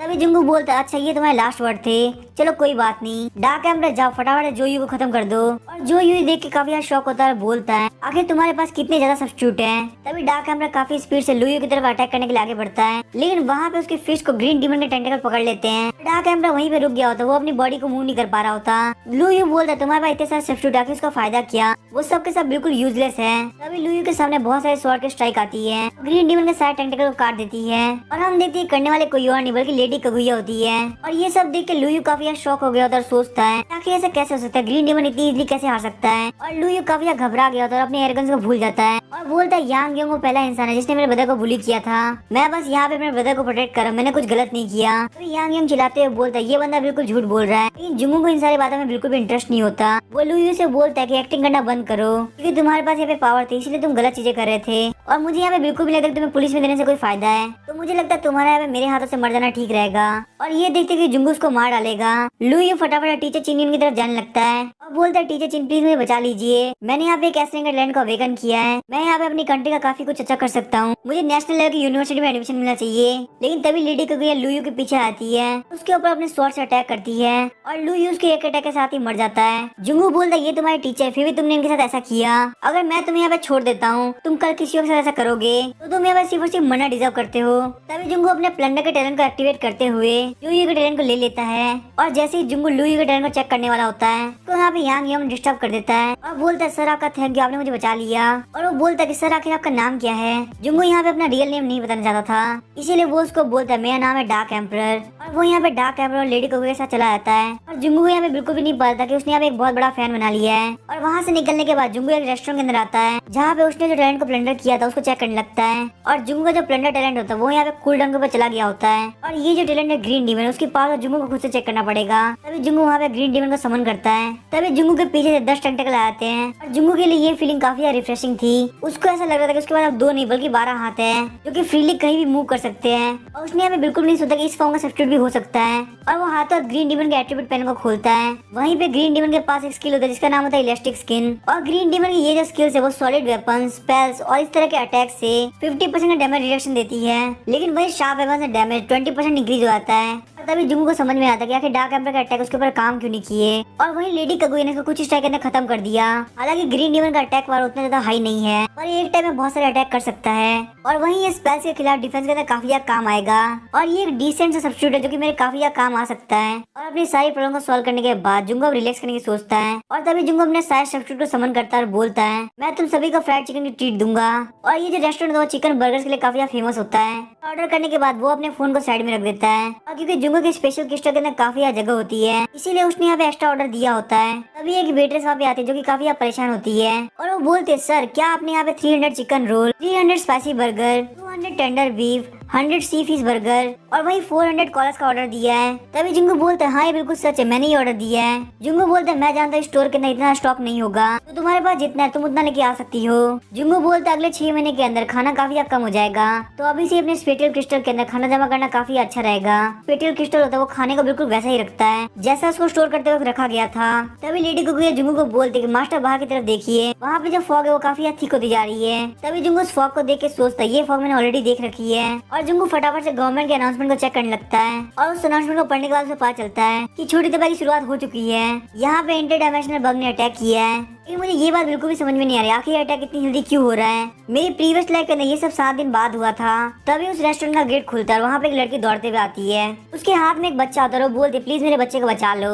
लेकिन तभी पीछे से एक टेंटेकल आता है, उसको जमीन पे गिरा देता है। हम देखते हैं वहाँ पे एक स्पाइडर मॉन्स्टर होता है जो कि एक ट्रक से ज्यादा बड़ा होता है और वो देखने में काफी खतरनाक लग रहा होता है। उसके मुंह से लगातार सलाइवा गिर रहा होता है। वो औरत बहुत ज्यादा डरी हुई थी, लेकिन चाहे वो कितना भी ट्राई क्यों ना कर ले, वो अपने आप को स्पाइडर मॉन्स्टर से नहीं बचा पा रही थी। लेकिन तभी जुंगू वहाँ पे उसके आगे आगे खड़ा हो जाता है और जुंगू को अपने आगे देख के उस वुमन को काफी सेफ फील होता है। और तभी जुंगू आगे बढ़ते हुए स्पाइडर मॉन्स्टर के सामने चला जाता है। तभी जुंगू बुक ऑफ विशेस के मास्टर को समन करता है और बोलता है मेरे आगे से 10 मीटर तक की फॉग हट जानी चाहिए। तभी वहाँ से एक व्हाइट कलर की लाइट गुजरती है जो कि आसपास के 10 मीटर की सारी फॉग हटा देती है और जुंगू अपनी शॉर्ट ब्लेड की हेल्प से उस स्पाइडर को 2 हिस्सों के अंदर काट देता है। और सिस्टम बताता है कांग्रेचुलेशन डार्क एम्परर, आपने यहाँ पे लेवल 7 के स्पाइडर मॉन्स्टर को मार दिया है, जिसकी वजह से आपको यहाँ पे 640 एक्सपीरियंस पॉइंट मिलते हैं। जुंगू बोलता है इन मॉन्स्टर का आना ह्यूमैनिटी के लिए एक अपॉर्चुनिटी है, भले इन लोगों को मारने में कोई आइटम ड्रॉप नहीं होगा, लेकिन जो एक्सपीरियंस पॉइंट मिलेंगे वो नॉर्मल मॉन्स्टर को मारने के 4 गुना ज्यादा होंगे। तभी वहाँ पे जुंगू के सामने कुछ फ्लाई बग्स आने लगते हैं और इससे पहले वो लोग जुंगू के पास पहुंच पाते हैं, लेडी कगुया उनको मार देती है। वही डार्क एम्परर वहाँ पे कुछ मॉन्स्टर को मारने लगता है। वही हमें दूसरी तरफ सिटी का सीन दिखाया जहाँ पे बहुत सारे बग मॉन्स्टर आगे होते हैं और वहाँ पे एक बंदा खड़ा होता है जो कि सारे बग मॉन्स्टर को सेंस कर रहा होता है और बोलता है ये मॉन्स्टर काफी बड़े हैं, इनको मारने में हमें कितने एक्सपीरियंस पॉइंट मिलेंगे। तभी यूता जी बोलता है इन मॉन्स्टर को मारने पे हमको नॉर्मल मॉन्स्टर से 4 गुना ज्यादा एक्सपीरियंस पॉइंट मिलेंगे और भले ये जो डिजास्टर है वो हम लोग के लिए काफी बेकार हो, लेकिन हम जैसे अवेकनर्स के लिए डिजास्टर एक अपॉर्चुनिटी है। तभी वहाँ पे एक बंदा जो कि मार्शल आर्टिस्ट लग रहा होता है बोलता है यूता जी तुम काफी इम्प्रेसिव हो, एक ऐसा बंदा जिसको बहुत कुछ पता है और वो फ्यूचर के अंदर से आया है। यूता जी बोलता है पहला बंदा जो कि सेकंड अवेकनिंग करता वो आज से 6 दिन बाद का होना चाहिए था, लेकिन क्योंकि कल डार्क एम्परर ने सेकंड अवेकनिंग कर ली इसलिए ये डिजास्टर आज ही आ गया। मैंने तुम लोग यहाँ पे ढूंढ के स्ट्रॉन्गेस्ट टीम क्रिएट करी है और वही इन सारे मॉन्स्टर को मार के हम बहुत जल्दी लेवल 20 तक पहुंच पाएंगे। लेवल 20 पे पहुंचने के बाद हम लोग भी यहाँ पे सेकंड अवेकनिंग करेंगे। यूता जी अपने सामने का बिल्डिंग का कांच तोड़ देता है और वो सारे लोग उन बग मॉन्स्टर के ऊपर अटैक करने के लिए आगे बढ़ते हैं और जुंगू जो कि बहुत सारे बग मॉन्स्टर को मार चुका होता है पता चलता है कि ये सारे बग मॉन्स्टर अभी इतने ज्यादा पावरफुल नहीं है और यही वजह है कि वो लोग हमारे पास से फाइट नहीं कर रहे। और तभी जुंगू लेडी कगुया और डार्क एम्परर को बोलता है कि वो लोग गेट को गार्ड करे और वो जाके अपने सारे खाने को पैक करा लेता है और सारे खाने को अपने स्पेटियल क्रिस्टल के अंदर रख लेता है। जुंगू उन सारे लोग को बोलता है कि नेक्स्ट 10 डेज काफी खतरनाक होने वाले हैं, मुझे लगता है अगले 10 दिनों तक कोई भी तुम्हें रेस्क्यू करने के लिए यहाँ पे आएगा और बाहर निकलना इसका वाला तुम लोग अपनी जान से हाथ धो बैठोगे क्योंकि ये सारे मॉन्स्टर काफी ज्यादा खतरनाक है, वो तुम्हें खा जाएंगे और जितना फूड और वाटर स्टोर के अंदर है मुझे लगता है वो तुम लोग के लिए इनफ होगा। जैसे ही मैं यहाँ से निकल जाऊँ सारी लाइटों को ऑफ कर देना क्योंकि लाइट्स बग को काफी ज्यादा अट्रैक्ट करती है। और जुंगू को इतना पावरफुल देख के वो लेडी बोलते क्या तो मुझे अपने साथ लेके जा सकते हो, मेरा जो बच्चा है वो काफी यंग है, मैं नहीं चाहती कि वो यहाँ पे मर जाए। और ये सब देखते हुए बाकी सारे लोग भी जुंगू के सामने प्लीज करने लगते हैं कि प्लीज हमें भी अपने साथ लेके चलो और जुंगू बिना हेजिटेट करते उन सभी को मना कर देता है। जुंगू जैसे गेट खोल के बाहर निकलता है उसके दिल में काफी ज्यादा दर्द करता है, एक ऐसी फीलिंग जो कि बताती है कि वो कोई बहुत इंपॉर्टेंट भूल गया और उसको अचानक से याद आता है कि हिस्ट्री पहले वाला टाइमलाइन से काफी ज्यादा चेंज हो चुकी है और डिजास्टर इतना जल्दी आने की वजह से वेनिसी को इसकी बिल्कुल भी आदत नहीं होगी। और तभी हमें एक लड़की को दिखा जो कि जॉब करके आ रही होती है और वो उस फॉग के अंदर फंस जाती है जिस वजह से उसके ऊपर मॉन्स्टर अटैक कर देता है और ये जो मॉन्स्टर होता है वो 2 मंजिला बिल्डिंग से भी ज्यादा बड़ा होता है। लेकिन तभी वहाँ पे यूता जी का मार्शल आर्टिस्ट फ्रेंड आ जाता है और वो अपने सब्स्टिट्यूट को बुलाता है जो कि एक एल्डर होते हैं और वो एल्डर उस मॉन्स्टर को बहुत ही जल्दी मार देते हैं और वो मार्शल आर्टिस्ट बोलता है यंग लेडी तुम बिल्कुल सेफ हो, मेरा नाम है ली और मैं एक मार्शल आर्टिस्ट हूँ, तो मुझे एक बात आखिर तुम मुझे रीपे कैसे करोगी। और तो वहाँ पे एक लाइट की बीम आती है जो कि सारे मॉन्स्टर को सप्रेस कर देती है और हमें पता चलता है कि एसएसएन के सब्स्टिट्यूट एम्परर की पावर है। यू ताइलैंग बोलता है मार्शल आर्टिस्ट ली यू मैं आपकी हेल्प करता हूँ। तभी ली यू ताइलैंग को घूरता है क्योंकि वो जो सारे मॉन्स्टर थे वो सब ली यू के शिकार थे। यू ताइलैंग बोलता है प्लीज मुझे माफ कर देना, जैसे मैंने मॉन्स्टर को देखा मैं खुद को रोक नहीं पाया और मैंने उन लोग को प्रेस करके मार दिया और वैसे भी मैं आपको ऑफेंड करने की हिम्मत कैसे कर सकता हूँ क्योंकि आप तो एक ट्रिपल एस रैंक के टैलेंट अवेकनर हैं। तभी चिंग फेंग नाम का बंदा पीछे से आता है और बोलता है अब क्योंकि ये सारे मॉन्स्टर मर चुके हैं तो अगर तुम लोग माइंड ना कर तो मैं इनका यूज कर सकता हूँ। और वो उन सारे मॉन्स्टर के पास जाता है और बोलता है मॉन्स्टर्स फटाफट से अपने किंग के लिए जाग जाओ। तभी हम देखते हैं उन सारे कॉप्स के अंदर से एक ब्लैक कलर की शैडो बाहर निकलती है जो कि देखने में बिल्कुल जिंदा लग रही होती है। लियो बोलता तो ये तुम्हारा ट्रेंड एसएस रैंक के शैडो मना का फायदा है, सच में ये टैलेंट तो काफी इंप्रेसिव है। यूताजी सोच रहा था मेरे जो टीममेट्स वो काफी ज्यादा पावरफुल है और उन सभी को एक साथ इकट्ठा करना उसको नहीं पता कि ये अच्छा होगा या बुरा होगा। अभी थोड़ी दूर से एक फिगर काफी तेजी से आ रहा होता है और उसके आसपास की 10 मीटर की फॉग हट जा रही होती है। वहीं जो भी मॉन्स्टर उसके पास होते हैं वो सबके सब मारे जा रहे होते हैं। वहीं ली और बाकी सारे लोग जुंगू को उस फॉग के अंदर भागते हुए नोटिस करते हैं। वो सारे लोग बात करते हैं इसके मॉन्स्टर के मारने की टेक्निक काफी ज्यादा क्लीन और एफिशिएंट है, तो क्या वो यहाँ पे हमारी तरह मॉन्स्टर्स को मार के लेवल अप कर रहा है। कोई भी ऑर्डिनरी इंसान ऐसा बिल्कुल भी नहीं कर सकता।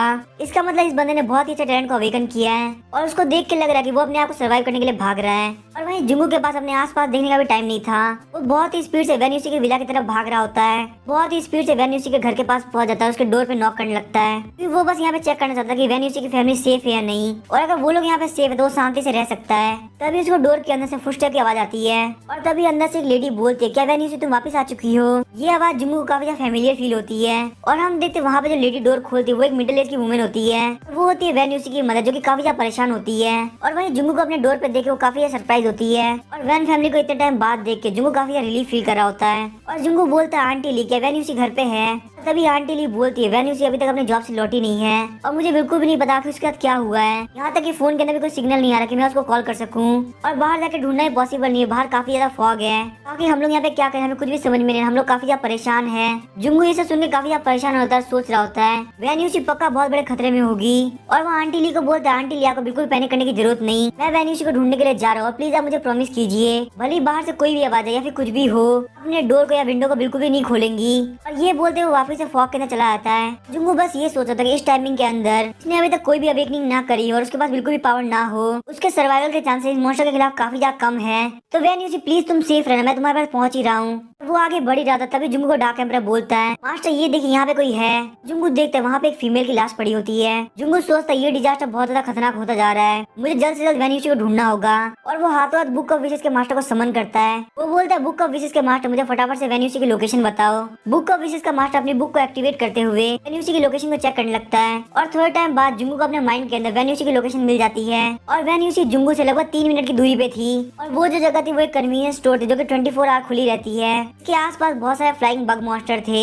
तभी हमें उस कन्वीनियंस स्टोर का सीन दिखाया जाता है जहाँ पे वेन्यूसी उस कन्वीनियंस स्टोर के अंदर अपने फ्रेंड के साथ छुपी हुई होती है। उस कन्वीनियंस स्टोर का जो एम्प्लॉय होता है वो काफी डर रहा होता है और वो बोलता है कि सब कुछ खत्म हो चुका है, एंड ऑफ वर्ल्ड आ चुका है, हम लोग का अब कोई नहीं बता सकता, यहाँ पे मुझे नहीं लगता कोई बच पाएगा, सब लोग मारे जाएंगे। तभी वो उन दोनों लड़कियों की तरफ घूमने लगता है और क्योंकि वेन्यूसी काफी ज्यादा सुंदर होती है वो उसकी तरफ बढ़ने लगता है। ये देखते वो दोनों लड़कियां काफी ज्यादा डर जाती है और पीछे की तरफ हो जाती है। वेन्यूसी काफी सैड होते हुए बोलती है, आखिर तुम यहाँ पे क्या करने का ट्राई कर रहे हो? और वो एम्प्लॉय बोलता है, बाहर बहुत सारे इंसेक्ट मॉन्स्टर है, तो कभी भी अंदर की तरफ आ जाएंगे और हमें मार देंगे, हम लोग को मरने से पहले इस टाइम को यहाँ पे एंजॉय करना चाहिए। तभी वो दोनों गुस्सा करते हुए बोलते, क्या तुम्हारा दिमाग खराब है? एक बार जाके अपने आप को मिरर के अंदर देखो। तभी वो जो एम्प्लॉय होता है वो दूसरी लड़की को दूर फेंक देता है और वो वेन्यूसी का हाथ पकड़ते हुए बोलता है, मुझे सिर्फ ये लड़की चाहिए, तो तुम्हारे अंदर बिल्कुल भी इंटरेस्ट नहीं। तभी वो जो दूसरी लड़की होती है वो वहाँ पे दूसरे एम्प्लॉय को धक्का देने लगती है और बोलते हैं, तुम यहाँ पे क्या कर रहे हो, प्लीज दूर हो जाओ। और तभी वो एम्प्लॉय उस लड़की को काफी जोर से धक्का देता है जिस वजह से वो दीवार से टकरा के बेहोश हो जाती है। और वो एम्प्लॉय अपनी बेल्ट उतारते हुए बोलता है, मैंने आज से पहले ऐसा कुछ भी नहीं किया, मैं तुम्हारे साथ पहली बार ये सिस्टम करके बिना किसी रिग्रेट के मरना चाहता हूँ। वेन्यूसी काफी जोर से रोने लगती है और बोलते नहीं ऐसा नहीं हो सकता।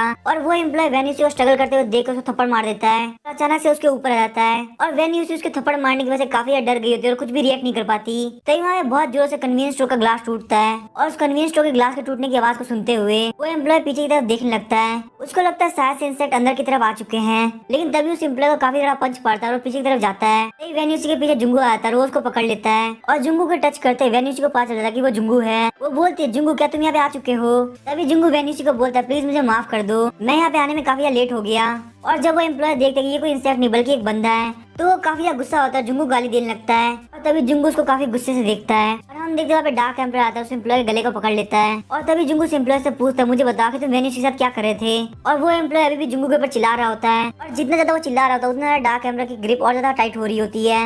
और तभी जुंगू काफी गुस्से से बोलता है, मैं तुम्हें एक लास्ट चांस देता हूँ, बताओ तुमने वेन्यूसी के साथ क्या किया? और डार्क एम्परर की ग्रिप और ज्यादा टाइट हो जाती है। अब उस एम्प्लॉय को सांस लेने में काफी ज्यादा दिक्कत हो रही होती है और जुंगू के कहने पर डार्क एम्परर को जमीन में फेंक देता है कि वो बता सके कि वो यहाँ पे क्या कर रहा था। तभी वो एम्प्लॉय जुंगू के पास आता है, रोने लगता है, बोलता है, प्लीज मुझे माफ कर दो, मैंने यहाँ पे वेन्यूसी के साथ कुछ भी नहीं किया, प्लीज मुझे माफ कर दो, मैं यहाँ पे अपने आप को पूरी तरह चेंज कर दूंगा, मैं कभी कोई गलत काम नहीं करूंगा। और तभी जुंगू काफी सीरियस होते हुए बोलता है, तुम चाहते कि मैं तुम्हें छोड़ दूं? चलो ठीक है, मैं तुम्हें यहाँ पे 2 चॉइस देता हूँ। पहला चॉइस ये कि मैं तुम्हें यहीं पे मार दूं, दूसरा चॉइस ये कि तुम खुद से बाहर की तरफ चले जाओ, बाहर जाने से शायद से ये चांस है अगर तुम्हारी किस्मत होगी तो तुम बच जाओगे। और तभी वो एम्प्लॉय बोलता है, ब्रदर मुझे छोड़ने के लिए थैंक यू, मैं यहाँ से बाहर जाना प्रीफर करूंगा। जुंगू बुक ऑफ विशेस के मास्टर को समन करता है और उससे विश मांगता है, मैं चाहता हूँ कि इस एम्प्लॉय के यहाँ से निकलने के 5 मिनट के अंदर इसके आसपास 100 से 200 इंसेक्ट मॉन्स्टर आ जाए। और वो एम्प्लॉय काफी खुश होता है क्योंकि वो वहाँ से बच के निकल गया, क्योंकि वैसे ही वो कन्वीनियंस स्टोर का ग्लास टूट चुका था। अब इंसेक्ट को उसके अंदर आने में ज्यादा टाइम नहीं लगता और वैसे ही वहाँ पे कोई नहीं बचने वाला, सब लोग वहाँ पे मारे जाएंगे। मुझे यहाँ पास में एक जगह पता है जहाँ मैं जाकर छुप सकता हूँ। तो वहाँ फॉग के अंदर से 200 मॉन्स्टर बाहर निकलते हैं और पूरी तरीके से उसकी बॉडी के ऊपर आके उसको खत्म कर देते हैं। और उस एम्प्लॉय को बिल्कुल भी समझ में नहीं आ रहा था कि वो इतना अनलकी कैसे हो सकता है। जैसे वो कन्वीनियंस स्टोर से बाहर निकला उसके पीछे 200 मॉन्स्टर लग गए। तभी जुंगू वेनिसी को गले लगाते हुए बोलता है वेनिसी बिल्कुल भी घबराने की जरूरत नहीं, अब यहाँ पे जो भी दिक्कतें थी वो सब एंड हो चुकी है। तभी वेनिसी बोलते क्या तुमने सच में उसको जाने दिया? तभी जुंगू बोलता ऐसा हो नहीं सकता कि मैं उसको इतनी इजीली जाने दूं। यहाँ पे मेरी नजरों में सबसे बड़ा क्राइम किया है, आखिर उसकी हिम्मत कैसे मेरे लायक सबसे इंपॉर्टेंट इंसान को हार्म पहुंचाने की।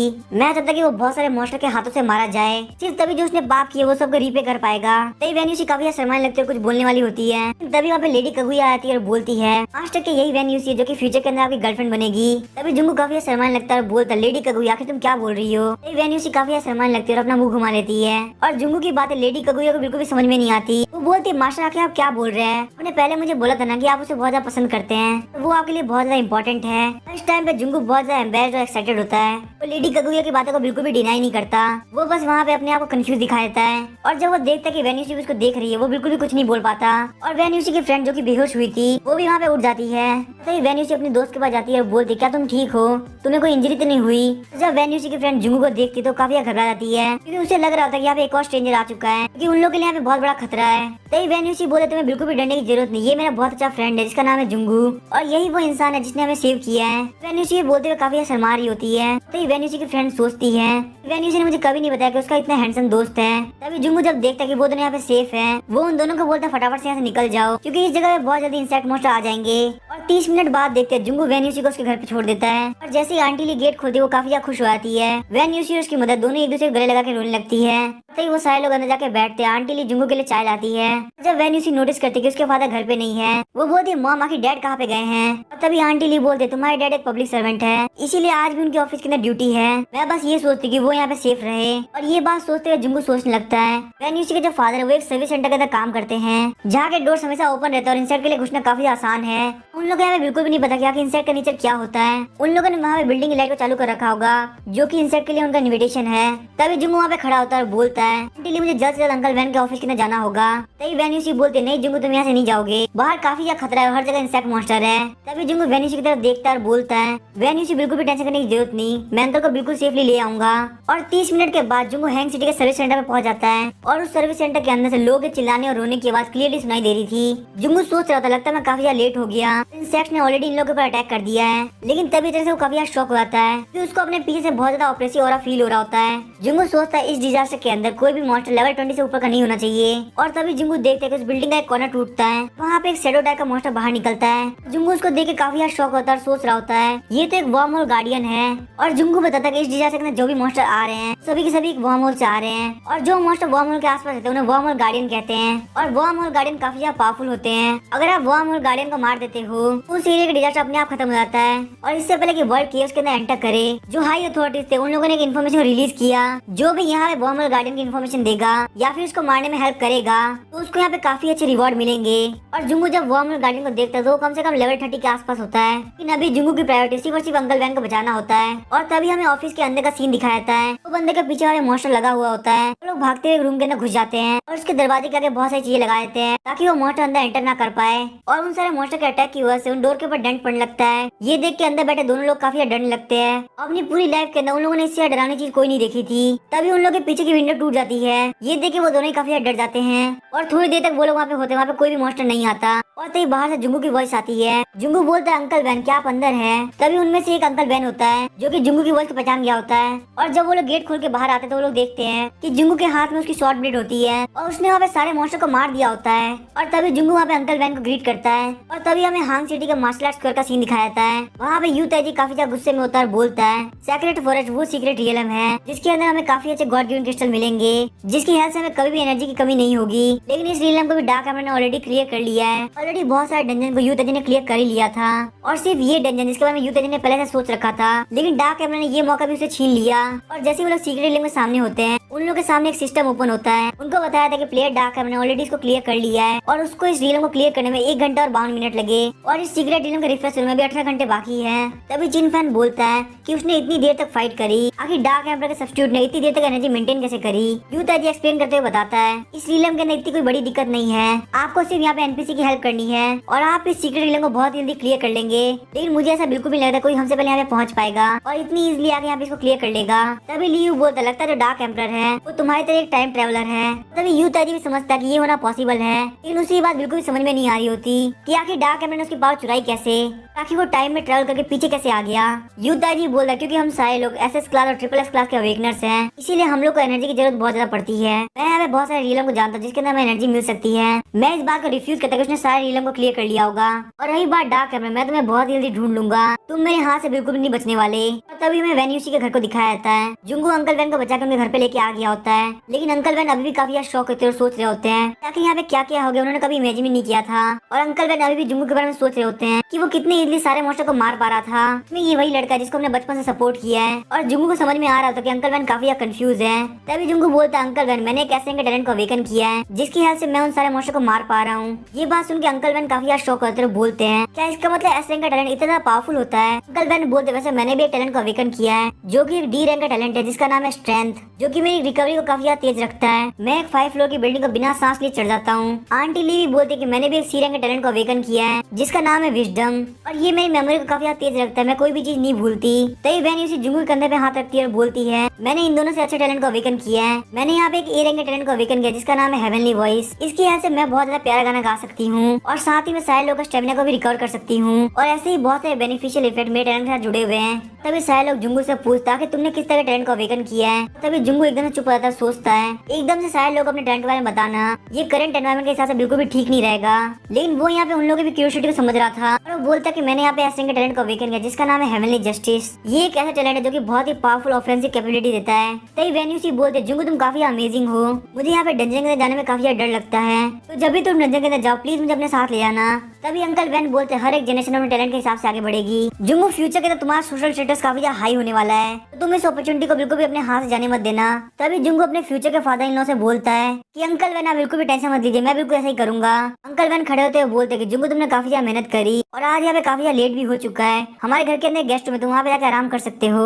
जुंगू ये सब सुन के काफी ज्यादा एम्बेरस हो रहा होता है। तभी वैन इसी जुंगू को खींचते हुए बोलती है चलो फटाफट से मैं तुम्हें गेस्ट रूम का रास्ता दिखाती हूँ। तभी अंकल वैन जुंगू को जाते हुए देख रहे तो सोचते हैं पहले जब वैनिसी और जुंगू छोटे थे तो इन दोनों की दोस्ती बहुत ही आगे बढ़ चुकी थी, इसीलिए मैंने जुंगू से इस बारे में बात करी और जुंगू जो कि खुद से काफी ज्यादा होशियार था उसने वैन फैमिली से अलग होने का डिसाइड किया। लेकिन मैंने कभी नहीं सोचा कि वही बच्चा आज हमारी पूरी फैमिली को प्रोटेक्ट करेगा, वो भी तब जब उसको हमारी फैमिली से अलग हुए काफी ज्यादा साल हो चुके हैं। तभी हमें नेक्स्ट मॉर्निंग का सीन दिखाया था। जुंगू सोच रहा होता है कि लास्ट डे में क्या कुछ नहीं हुआ, यहाँ पे कल उसने वैनिसी और अंकल वैन को बचाया और वहीं उसे नाइट में उन्हीं के घर पे रुकना भी पड़ा और यहाँ पे उसको आराम करके काफी अच्छा फील हो रहा है। लेकिन अभी टाइम बिल्कुल भी रिलैक्स करने का नहीं है क्योंकि उसका ब्रदर अभी भी उसका वेट कर रहा है कि कोई उसको बचाने के लिए आए। और अभी के लिए मेरा मेन मोटिव यही है कि मैं अपनी स्ट्रेंथ को बढ़ाऊं और उसके लिए मुझे एस लेवल या उससे हाई लेवल के सब्स्टिट्यूट को प्लंडर करना होगा। तभी सीन चेंज होता है, हमें एक बिल्डिंग का सीन दिखाया जाता है। वहाँ पे एक मिडिल एज का बंदा अपने सब्स्टिट्यूट को समन कर रहा होता है। वो बोलता है कि जिससे पूरी दुनिया डरती है वो मेरा सब्स्टिट्यूट है, डीमन किंग फटाफट से मेरे सामने आओ। और तभी उसके सामने बहुत सारे फ्लेम्स इकट्ठा होती है, डीमन किंग टाइप की एंटिटी दिखाई देती है और ये देख के वो बंदा काफी खुश होता है और बोलता है ये होती है पावर एक एसएस लेवल के सब्स्टिट्यूट की। लेकिन जो डीमन किंग होता है वो उस बंदे को कुछ नहीं समझ रहा होता और बोलता है जाओ ह्यूमन बींग्स को मेरे पास सेक्रीफाइस करो, इसके बदले में मैं तुम्हें यहाँ पे इनविंसिबल पावर दूंगा। और वैन फैमिली के हाउस को छोड़ने के बाद जुंगू अपने नेक्स्ट प्लंडर के टारगेट को ढूंढ रहा होता है और जो स्मेलिंग कॉफिन के 2 बंदे होने वाले थे लू मिंग और जो यू, उन लोगों को मैंने ऑलरेडी प्लंडर कर लिया है। और यहाँ पे 2 बंदे और है जिन्होंने एस रैंक का टैलेंट को अवेकन किया है, पहला है हु जिन मिंग और दूसरा है गुआ लाओ। तभी जुंगू बोलता है बुक ऑफ विशेस के मास्टर मुझे हु जिन मिंग की लोकेशन बताओ। बुक ऑफ विशेस का मास्टर अपनी बुक को एक्टिवेट करता है और हु जिन मिंग की लोकेशन को ढूंढने लगता है और थोड़े टाइम बाद हु जिन मिंग की लोकेशन जुंगू के पास पहुंच जाती है। जुंगू बोलता है नए एस रैंक के टैलेंट को प्लंडर करने में काफी ज्यादा मजा आएगा और वो उस रूफ टॉप से फटाफट जंप करता है, उस डायरेक्शन की तरफ जाने लगता है। और तभी हमें हु जिन मिंग को दिखाता है जो कि कोई और नहीं बल्कि वही मिडिल एज का बंदा होता है और एसएस रैंक का टैलेंट को अवेकन करने की वजह से वो खुशी के मारे पागल हो जाता है। लेकिन उसकी जो छोटी बच्ची होती है वो डीमन किंग को देख के काफी डर गई होती है और बोलती है कि डैडी मुझे डर लग रहा है। और उसके ऐसा कहते ही हु जिन मिंग वापस से नॉर्मल हो जाता है। वो अपनी डॉटर के सर पे हाथ रखते हुए बोलता है तुम्हें बिल्कुल भी डरने की जरूरत नहीं, तुम्हारे लिए कुछ टेस्टी खाने के लिए लेने जा रहे हैं। तुम बस मेरे लिए यहाँ पे घर पे वेट करो। लेकिन वो बच्ची डीमन किंग को देख के काफी डरी हुई होती है। और तभी हु जिनमिंग अपने सब्स्टिट्यूट डीमन किंग के साथ चला आता है, क्योंकि उससे अब किसी भी डरने की जरूरत नहीं। उसने एसएस रैंक के टैलेंट को अवेकन किया है। हु जिनमिंग की डॉटर एक कोने में डर के मारे बैठ जाती है और बाहर जाके डीमन किंग सारे मॉन्स्टर को मारने लगता है। जितना ज्यादा डीमन किंग मॉन्स्टर को मार रहा होता है, हु जिनमिंग का लेवल भी उतनी स्पीड से बढ़ रहा होता है। हु जिनमिंग इस बात से काफी ज्यादा खुश होता है और बोलता है, मुझे यहाँ पे अपनी बॉडी को बिल्कुल भी मूव नहीं करना पड़ रहा और मैं इतनी इजीली लेवल अप कर रहा हूँ। सच में तो काफी ज्यादा मजेदार फीलिंग है। हु जिनमिंग यहाँ पे खुशी के मारे पागल हो गया होता है। ये पागलपन हु जिनमिंग को काफी गलत रास्ते ले जा रहा था। हु जिनमिंग की फैमिली काफी ज्यादा पुअर थी, लेकिन वो काफी ज्यादा खुश थे। लेकिन तभी एक दिन उसकी वाइफ बहुत ही अमीर इंसान के साथ भाग जाती है, जिस वजह से हु जिनमिंग को बहुत ज्यादा बेइज्जती का सामना करना पड़ता है। सब लोग के लिए एक मजाक का पात्र बन चुका था, सिर्फ तब तक जब तक ग्लोबल अवेकनिंग नहीं हुई। ग्लोबल अवेकनिंग होते उसने एक एसएस लेवल का टैलेंट को अवेकन किया और डीमन किंग की पावर के साथ कोई भी हु जिनमिंग का कुछ नहीं बिगाड़ सकता। तभी डीमन किंग हु जिनमिंग को बोलता, सर्वेंट मेरी पावर अभी काफी ज्यादा कम है, ये जो मॉन्स्टर है बिल्कुल भी मेरे लायक नहीं है। डीमन किंग इतना पास होने की वजह से वो काफी ज्यादा डर गया होता है। और तभी हु जिनमिंग बोलता, तो मुझे एक बात बताओ कि हमें और ज्यादा डर और दुख कहाँ मिलेगा ताकि तुम यहाँ पे और ज्यादा लेवल अप कर सको। डीमन किंग बोलता, ह्यूमंस का दुख और डर मुझे काफी ज्यादा पावर देता है। और जब हु जिनमिंग देखता है कि डीमन किंग ह्यूमंस को मारना चाहता है, तो वो वहाँ पे हेजिटेट करने लगता है। तभी डीमन किंग की बॉडी के अंदर से ग्रीन कलर का ऑरा बाहर निकलता है, जो कि हु जिनमिंग के माइंड के अंदर चला जाता है। डीमन किंग बोलता है, मेरे सर्वेंट क्या तुम्हें और ज्यादा पावर नहीं चाहिए? क्या तुम यही चाहते कि ये सारे लोग तुम्हारा मजाक बनाते रहे? और वो जो औरत है वो पूरी तरह हु जिनमिंग को घेर लेता है, जिस वजह से हु जिनमिंग जो हेजिटेट कर रहा था वो पूरी तरह से गायब हो जाती है। हु जिनमिंग बोलता है, मास्टर आप जैसा कमांड करेंगे हम बिल्कुल वैसे ही करेंगे। तभी हु जिनमिंग और डीमन किंग दोनों रेजिडेंस लेके अंदर चले आते हैं। डीमन किंग पंच मारते डोर को तोड़ देता है। वहाँ पे एक कपल अपने न्यू बॉर्न बेबी को पकड़ के खड़ा होता है। वो लोग वहाँ पे डीमन किंग को देख के काफी ज्यादा डर रहे होते हैं। तभी हु जिनमिंग बोलता है, मुझे लगता है उन लोगों को डराना काफी होगा, क्योंकि तुम्हारी पावर यहाँ पे डर और दुख से बढ़ती है। और तभी वो जो बंदा होता है वो आगे बढ़ता है और बोलता है, मेरी फैमिली को अगर तुम लोगों ने हाथ लगा दिया मैं तुम्हें बिल्कुल भी नहीं छोड़ूंगा। डीमन किंग हु जिनमिंग की बात को इग्नोर करते हुए उस बंदे को वही भी मार देता है। और डीमन किंग के हाथ में जो ब्लड लगा था वो उसको देख के काफी एंजॉय कर रहा होता है। डीमन किंग बोलता है, बाकी सारे मॉन्स्टर के मुकाबले ह्यूमन काफी डिलीशियस होते हैं। ये सब देख के हु जिनमिंग काफी ज्यादा शॉक होता है और सोचता है, आखिर मैंने यहाँ पे किस तरह के सब्स्टिट्यूट को पाया है, ये मेरी बिल्कुल भी बात नहीं सुन रहा। और तभी डीमन किंग उस बंदे के अंदर से ग्रीन कलर के ऑरा को एब्जॉर्ब कर रहा होता है। और तभी डीमन किंग उस लेडी और उस बच्चे की तरफ आगे बढ़ने लगता है। ये देखते हुए हु जिनमिंग आगे चलाता है और बोलता है डीमन किंग तुम इन लोगों पे बिल्कुल भी अटैक नहीं कर सकते। और ये देखते हुए डीमन किंग काफी गुस्सा आता है, वो उसको दीवार से लगा देता है। सर्वेंट तुमने मेरे को समन किया, मैं तुम्हारे पास आ गया। तुम्हारे पास जो सब्स्टिट्यूट है वो खुद एक डीमन किंग है, तो तुम ये कैसे सोच सकते हो कि मैं कुछ अच्छा काम करूंगा? ये दुनिया बहुत ज्यादा बुरी है और हर जगह डर और दुख का फैलना ही ठीक रहेगा। इससे मैं बहुत ज्यादा पावरफुल बनूंगा, तुम इनविंसिबल। मुझे एक बात है, इस तरह की काइंडनेस को लेकर तुम क्या करोगे? और ये सब बोलने के बाद डीमन किंग सीधे उस लेडी की तरफ आगे बढ़ने लगता है। ये सब देखते हुए हु जिनमिंग काफी डर गया होता है और वो फटाफट से दूसरी तरफ भागने लगता है, क्योंकि होस्ट के दूसरी तरफ भागते डीमन किंग को अपने आप उस तरफ आना होगा। ये देख के डीमन किंग जोर से हंसने लगता है और हु जिनमिंग के सामने ग्रीन कलर की मिस्ट आती है, जो कि उसको आगे बढ़ने से रोकने लगती है। वो मिस्ट पूरी तरह से हु जिनमिंग के अंदर घुस जाती है। अचानक से हु जिनमिंग का फेस पूरी तरह चेंज हो जाता है और वो एक क्रूअल इंसान के अंदर कन्वर्ट हो जाता है और वो वहाँ से एक डैगर को उठा लेता है, उस लेडी को मारने के लिए आगे बढ़ता है। तभी वो लेडी हु जिनमिंग से बोलती है, प्लीज मेरे बच्चे को वहाँ जाने दो, उसको मत मारो।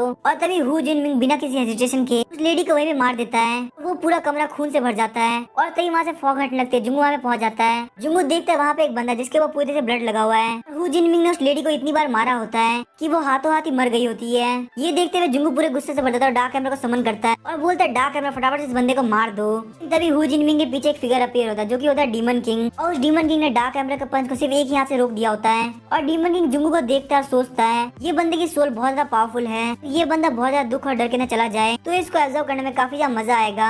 डीमन किंग डार्क एम्बर को काफी ज्यादा पंच मारता है, जिससे डार्क एम्बर पीछे की तरफ गिरता है। और जो डार्क एम्बर अभी तक बिल्कुल भी नहीं हारा था, सिर्फ एक ही पंच के अंदर उसके लाइफ पॉइंट नीचे की तरफ गिरने लगते हैं। और तभी जो डीमन किंग होता है वो काफी स्पीड से जुंगू के ऊपर अटैक करने के लिए आगे बढ़ता है। और जुंगू ने बिल्कुल भी नहीं सोचता कि उसके पास इतनी स्पीड से पंच आएगा, इसलिए वो उसको बिल्कुल भी डॉज करने के स्टेट में नहीं होता। लेकिन तभी जुंगू के सामने अम्ब्रेला आता है, जो कि डीमन किंग के पंच को रोकने लगता है। और लेडी कगुया वहाँ पे बहुत स्पीड से आ गई होती है और जुंगू बचा लिया होता है। और तभी डीमन किंग बहुत सारे अटैक करता है, लेकिन लेडी कगुया सारे अटैक को ब्लॉक कर रही होती है। ये देख कर डीमन किंग काफी ज्यादा इंपेशेंट हो जाता है। लेकिन तभी डीमन किंग के मुंह पे काफी ज्यादा पंच पड़ता है और वो पंच होता है डार्क एम्पर का। तभी डीमन किंग काफी गुस्से में बोलता है, मैं हूँ माइटी डीमन किंग, तुम सारे छोटे छोटे सब्स्टिट्यूट फटाफट से मेरे आगे से हट जाओ। और वहाँ पे डीमन किंग और डार्क एम्पर के बीच में फाइट चालू हो जाती है, लेकिन वहीं पे डीमन किंग डार्क एम्पर के ऊपर भारी पड़ रहा होता है। ये देखते हुए जुंगू लेडी कगुया को बोलता है, फटाफट से जाके डार्क एम्पर की हेल्प करो। लेडी कगुया फटाफट से अपने ब्लेड फॉर्म के अंदर आती है और जैसी लेडी कगुया डीमन किंग के ऊपर अटैक करती है, तभी डीमन किंग अपनी डीमन एनर्जी को रिलीज करता है, जिससे दोनों ही सब्स्टिट्यूट पीछे की तरफ गिरने लगते हैं। और वहीं पे लेडी कगुया को डीमन किंग की तरफ से एक पंच भी पड़ गया होता है और जैसी लेडी कगुया गिरने वाली होती है, जुंगू उसको पकड़ लेता है। तभी डीमन किंग अपने दोनों हाथों को ऊपर करता है ताकि वो डार्क एम्पर को स्मैश कर सके। ये देख के जुंगू काफी डर गया होता है और वो ग्रीन डीमन को समन करता है। ग्रीन डीमन के टेंटेकल डीमन किंग के हाथों को पकड़ लेते हैं। और वहीं पे और ज्यादा टेंटिकल आता है जो कि डीमन किंग को पूरी तरह से बांध देते हैं। तो डीमन किंग अपनी डीमन एनर्जी को रिलीज करने वाला होता है ताकि वो ग्रीन डीमन की पकड़ से छूट सके। और तभी लेडी कगुया आगे बढ़ते हुए डीमन किंग की चेस्ट के अंदर उसकी स्वॉर्ड को स्टैब कर देती है और डीमन किंग की पूरी बॉडी के ऊपर ग्रीन फ्लेम्स आती है। डीमन किंग बोलता है मैं बिल्कुल भी मरने वाला नहीं हूँ, मैं सारे ह्यूमन बीइंग के दिल के अंदर जो डर है उसमें जिंदा रहूंगा। जब तक यहाँ पे डर एग्जिस्ट करेगा तब तक मैं वापस आता रहूंगा। तो डीमन किंग की इतनी पावरफुल मस्कुलर बॉडी होती है वो एक ग्रीन कलर की फ्लेम बन के उड़ जाती है। और जैसे ही डीमन किंग गायब हो जाता है, हो जिनमिंग जो कि हंस रहा होता है वो अचानक से वहाँ पे चुप हो जाता है। उसकी बॉडी के अंदर जो ग्रीन मिस्ट चली गई होती है वो भी गायब हो चुकी होती है। तो वो अब सब कुछ क्लैरिटी से देख पा रहा होता है। वो जब देखता है कि उसके सामने वो लेडी मारी जा चुकी है वो काफी ज्यादा शॉक होता है, जमीन में गिर जाता है। उसको लगा था कि उसने एक ऐसी पावर को समन किया जो कि उसकी लाइफ बदल सकती है, लेकिन उसको यहाँ पे बिल्कुल भी नहीं पता कि वहाँ पे एक मर्डरस डीमन आ जाएगा जो कि यहाँ पे मुझे मैनिपुलेट करके मुझसे ये सब करवाएगा। और अभी हु जिनमिंग ये सब सोच ही रहा था तभी जुंगू उसको बोलता है क्या तुम्हारे पास कुछ लास्ट वर्ड है। और जब हु जिनमिंग देखते कि जिस बंदे ने उसके सब्स्टिट्यूट को मार दिया वो उसकी तरफ काफी ज्यादा गुस्से से देख रहा है। हु जिनमिंग बोलता है कि तुम क्या बोले लास्ट वर्ड, इसका मतलब तुम मेरे साथ क्या करने वाले हो। मैंने यहाँ पे कुछ भी नहीं किया, तुम मुझे गलत समझ रहे हो, मुझे बस यहाँ पे मेरे खुद के सब्स्टिट्यूट ने कंट्रोल कर लिया था। तभी जुंगू अपनी शॉर्ट ब्लेड को बाहर निकालता है और बोलता है एक मर्डर के बदले में दूसरा मर्डर, क्या तुम्हें इस प्रिंसिपल का बिल्कुल नहीं पता। जब तक तुम यहाँ पे जिंदा रहोगे तब तक तुम्हारा सब्स्टिट्यूट यहाँ पे आके केओस मचा सकता है। तभी हु जिनमिंग बोला तुमने बिल्कुल सही कहा, एक मर्डर के बदले में दूसरा मर्डर बिल्कुल ठीक है। और वो वहाँ पे उससे बोलता है लेकिन मेरी तुमसे एक ही रिक्वेस्ट है, मेरी डॉटर मेरे घर पे वेट कर रही है, तुम जाकर उसको बोल देना कि उसके डैडी बहुत ज्यादा दूर गए हैं। तो जब वो बहुत ज्यादा बड़ी हो जाएगी तब उसके डैडी उसको ढूंढ लेंगे। और जैसे ही हु जिनमिंग की बातें खत्म होती है जुंगू अपनी शॉर्ट ब्लेड को उसके चेस्ट के अंदर घुसा देता है और उसके कान में बोला तुम्हें बिल्कुल भी टेंशन करने की जरूरत नहीं, मैं तुम्हारी बेटी का ध्यान रख लूंगा। तभी हु जिनमिंग बोलता तुम्हारे ऐसा करने के लिए थैंक यू। और हु जिनमिंग को हमें मरा हुआ देख के जुंगू को काफी ज्यादा बुरा लग रहा होता है, लेकिन यहाँ पे इस वर्ल्ड के लिए इसका मरना काफी ज्यादा जरूरी था। और तभी जुंगू के सामने सिस्टम अपीयर होता है, आपके एस रैंक का प्लेनेट टैलेंट एक्टिवेट हो चुका है। आप यहाँ पे चूज कीजिए कि आपको अपने टारगेट का attribute value, talent effect, skill effect या फिर सोल फोर्स चाहिए। और जुंगू जब डीमन किंग के बारे में सोचता है तो उसको मारने में उसके पूरे 3 सब्स्टिट्यूट लग गए थे, क्योंकि वैसे भी वो एक एसएस क्लास का टैलेंट था। और उसको यहाँ पे देख के पूरी तरह से फील होता है कि उसको कंट्रोल करना काफी ज्यादा मुश्किल है। और अगर मैं यहाँ पे उसके सोल पावर को चुनता हूँ तो मेरा एस रैंक का टैलेंट डायरेक्ट एसएस रैंक में कन्वर्ट हो जाएगा। लेकिन अगर मैं यहाँ पे टैलेंट इफेक्ट चुनता तो मुझे एक बहुत ही पावरफुल सब्स्टिट्यूट मिल जाएगा। और जुंगू फटाफट से अपना माइंड बना देता है और बोलता है मुझे वो डिमोनिक सब्स्टिट्यूट चाहिए। वो जिनमिंग भले उसको टेम नहीं कर पाया था पर इसका मतलब ये नहीं कि मैं उसको टेम नहीं कर सकता। और जुंगू को बताया था कि आपने सक्सेसफुली टारगेट के टैलेंट इफेक्ट को प्लंडर कर लिया है। और सिस्टम उसको कांग्रेचुलेट करता है और बोलता है आपने एक एसएस रैंक के टैलेंट को एक्वायर किया है। जुंगू की बॉडी के अंदर बहुत ही ज्यादा पावर इंसर्ट होने लगती है और जुंगू के इस टैलेंट का नाम होता है इमोशन इग्नाइटर। वो फटाफट से इमोशनल इग्नाइटर के एट्रिब्यूट पैनल को खोलता है। इमोशनल इग्नाइटर के पास 2 एक्सक्लूसिव स्किल होती है। सबसे पहले होती है इमोशनल इंडक्शन, स्किल के हेल्प से वो किसी बीइंग के इमोशन को सेंस कर पाएगा वो भी 3000 मीटर के रेडियस के अंदर। जो उसकी सेकंड स्किल होती है वो होती है इमोशनल डेटोनेशन, और इस स्किल की हेल्प से वो 3000 मीटर के रेडियस के अंदर किसी बीइंग के इमोशन को 10 गुना ज्यादा बढ़ा सकता है। और जुंगू इन सारी स्किल को देख के बोलता है इसका जो कंट्रोल करने का रेडियस है वो काफी ज्यादा बड़ा है, वही दूसरों के इमोशन को कंट्रोल करने की एबिलिटी काफी ज्यादा बढ़िया है। और मुझे नहीं लगता कि इसके अंदर कोई स्पेशल फीचर है। और जुंगू बोलता है बिल्कुल रेन नाइट की तरह कि सब्स्टिट्यूट के अंदर इसकी पूरी पावर छुपी हुई है। तभी जुंगू फटाफट से इमोशन इग्नाइटर के सब्स्टिट्यूट को समन करता है। तो आसमान के अंदर बहुत तगड़ी बिजली चमकती है, आसमान के अंदर से एक पिंक कलर का फिगर बाहर निकलता है और जुंगू के सामने वहाँ पे एक पिंक कलर की फ्लैश बॉल अपीयर होती है। जुंगू बोलता है कि ये क्या चीज है, आखिर मेरा डिमोनिक सब्स्टिट्यूट कहाँ पे है। जुंगू उस फ्लैश बॉल को चेक करते हुए उसके एट्रिब्यूट पैनल को खोलता है। वो देखता है कि जुंगू को यहाँ पे बेवकूफ बनाया गया है। उसका जो नया सब्स्टिट्यूट है उसका नाम है फेटल मूवमेंट। उसके फुल ग्रोथ वैल्यू को छोड़कर उसके बाकी सारे एट्रिब्यूट बिल्कुल 0 होते हैं। यहाँ पे उसके पास एक स्किल होता है जिसका नाम होता है जस्टेशन। ये जो सब्स्टिट्यूट है वो 3000 मीटर के रेडियस के अंदर होस्ट के डिसाइडेड बनने का मेन इमोशन को एब्जॉर्ब कर सकता है। इसका मतलब ये जो सब्स्टिट्यूट है ये फॉर्म और एबिलिटी के टर्म्स में बिल्कुल भी फिक्स नहीं है, ये यहाँ पे होस्ट के डिसीजन के हिसाब से चलेगा। तभी जुंगू सोचता क्यों ना मैं इसको ट्राई करके देखूं। वो फटाफट से अपनी आंखें बंद करता है और इमोशनल इंडक्शन को एक्टिवेट करता है। उसकी जो स्पीड है वो एक्सटेंड होना स्टार्ट करती है। जुंगू के माइंड के अंदर हैंग सिटी के सारे बंदों का इमोशन आ जाता है। तो यहाँ पे अपने माइंड के अंदर बहुत सारी वॉइसेस सुनाई दे रही होती है और वो यहाँ पे हर किसी का दर्द और डर फील कर पा रहा होता है। 5 सेकंड के बाद इमोशनल इंडक्शन का ड्यूरेशन खत्म होता है। जुंगू अपनी आंखें खोलते वो काफी ज्यादा थक गया होता है। जुंगू सोचता है मैं बस वहाँ 5 सेकंड तक था। मिलियंस ऑफ लोगों की दर्द भरी आवाज सुन के मैं काफी ज्यादा डर गया और सिर्फ हाई स्पीड के मेजर ये सब झेल सकते हैं। और अब यहाँ पे हांग सिटी के अंदर हर जगह फॉग ही फॉग है। इसका मतलब नेगेटिव इमोशन पूरी सिटी के अंदर फैला होगा और ये जो नेगेटिव इमोशन है वो सब्स्टिट्यूट के लिए काफी अच्छा काम करते हैं। और यही वो वजह कि हु जिनमिंग ने नेगेटिव इमोशन चुना अपने सब्स्टिट्यूट को और ज्यादा पावरफुल बनाने के लिए। लेकिन एंड के अंदर जाके वो उसके ऊपर ही भारी पड़ गया। उसने एक डरावने डीमन किंग को जन्म दे दिया।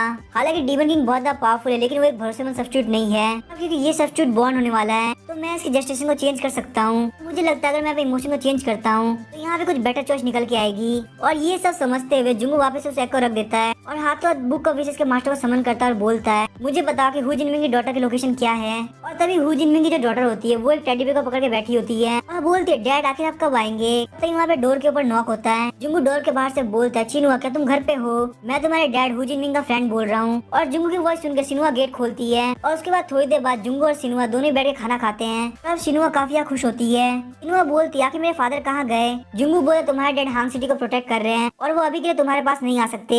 उन्होंने मुझे बोला कि इस टाइम के अंदर मैं तुम्हारी केयर करूँ। ये बात सुनकर सिनुआ काफी खुश होती है, बोलती है मैं जानती थी मेरे डैड काफी पावरफुल है, वो इस हांग सिटी को पक्का बचा लेंगे। तभी जुंगू सिनुआ से बोलता है मेरे कहने में तुमने डोर को फटाफट से खोल दिया, तुम्हें बिल्कुल भी लगा कि मैं तुम्हारे साथ ट्रिक कर रहा हूँ। तभी सिनुआ बोलती है मेरा टैलेंट है इमोशनल इंडक्शन और मुझे अभी फील हो गया था कि ब्रदर जुंगू मेरे बारे में अच्छा सोचते हैं। सिनुआ बोलते तो आप मेरे डैड के काफी अच्छे फ्रेंड है। ये बात सुनकर जुंगू काफी शॉक हो आता है और सोचता है सिनुआ और उसके डैड ने दोनों ने सेम तरह के टैलेंट को अवेकन किया। तभी जुंगू थोड़ी देर रहने के बाद वहाँ जाने लगता है और बोलता है सिनुआ किसी भी स्ट्रेंजर के लिए गेट मत खोलना। और जुंगू सोचता है जब हांग सिटी से सारी फॉग हट जाएगी तब वो सिनुआ को वैन यूसी के घर पे छोड़ देगा।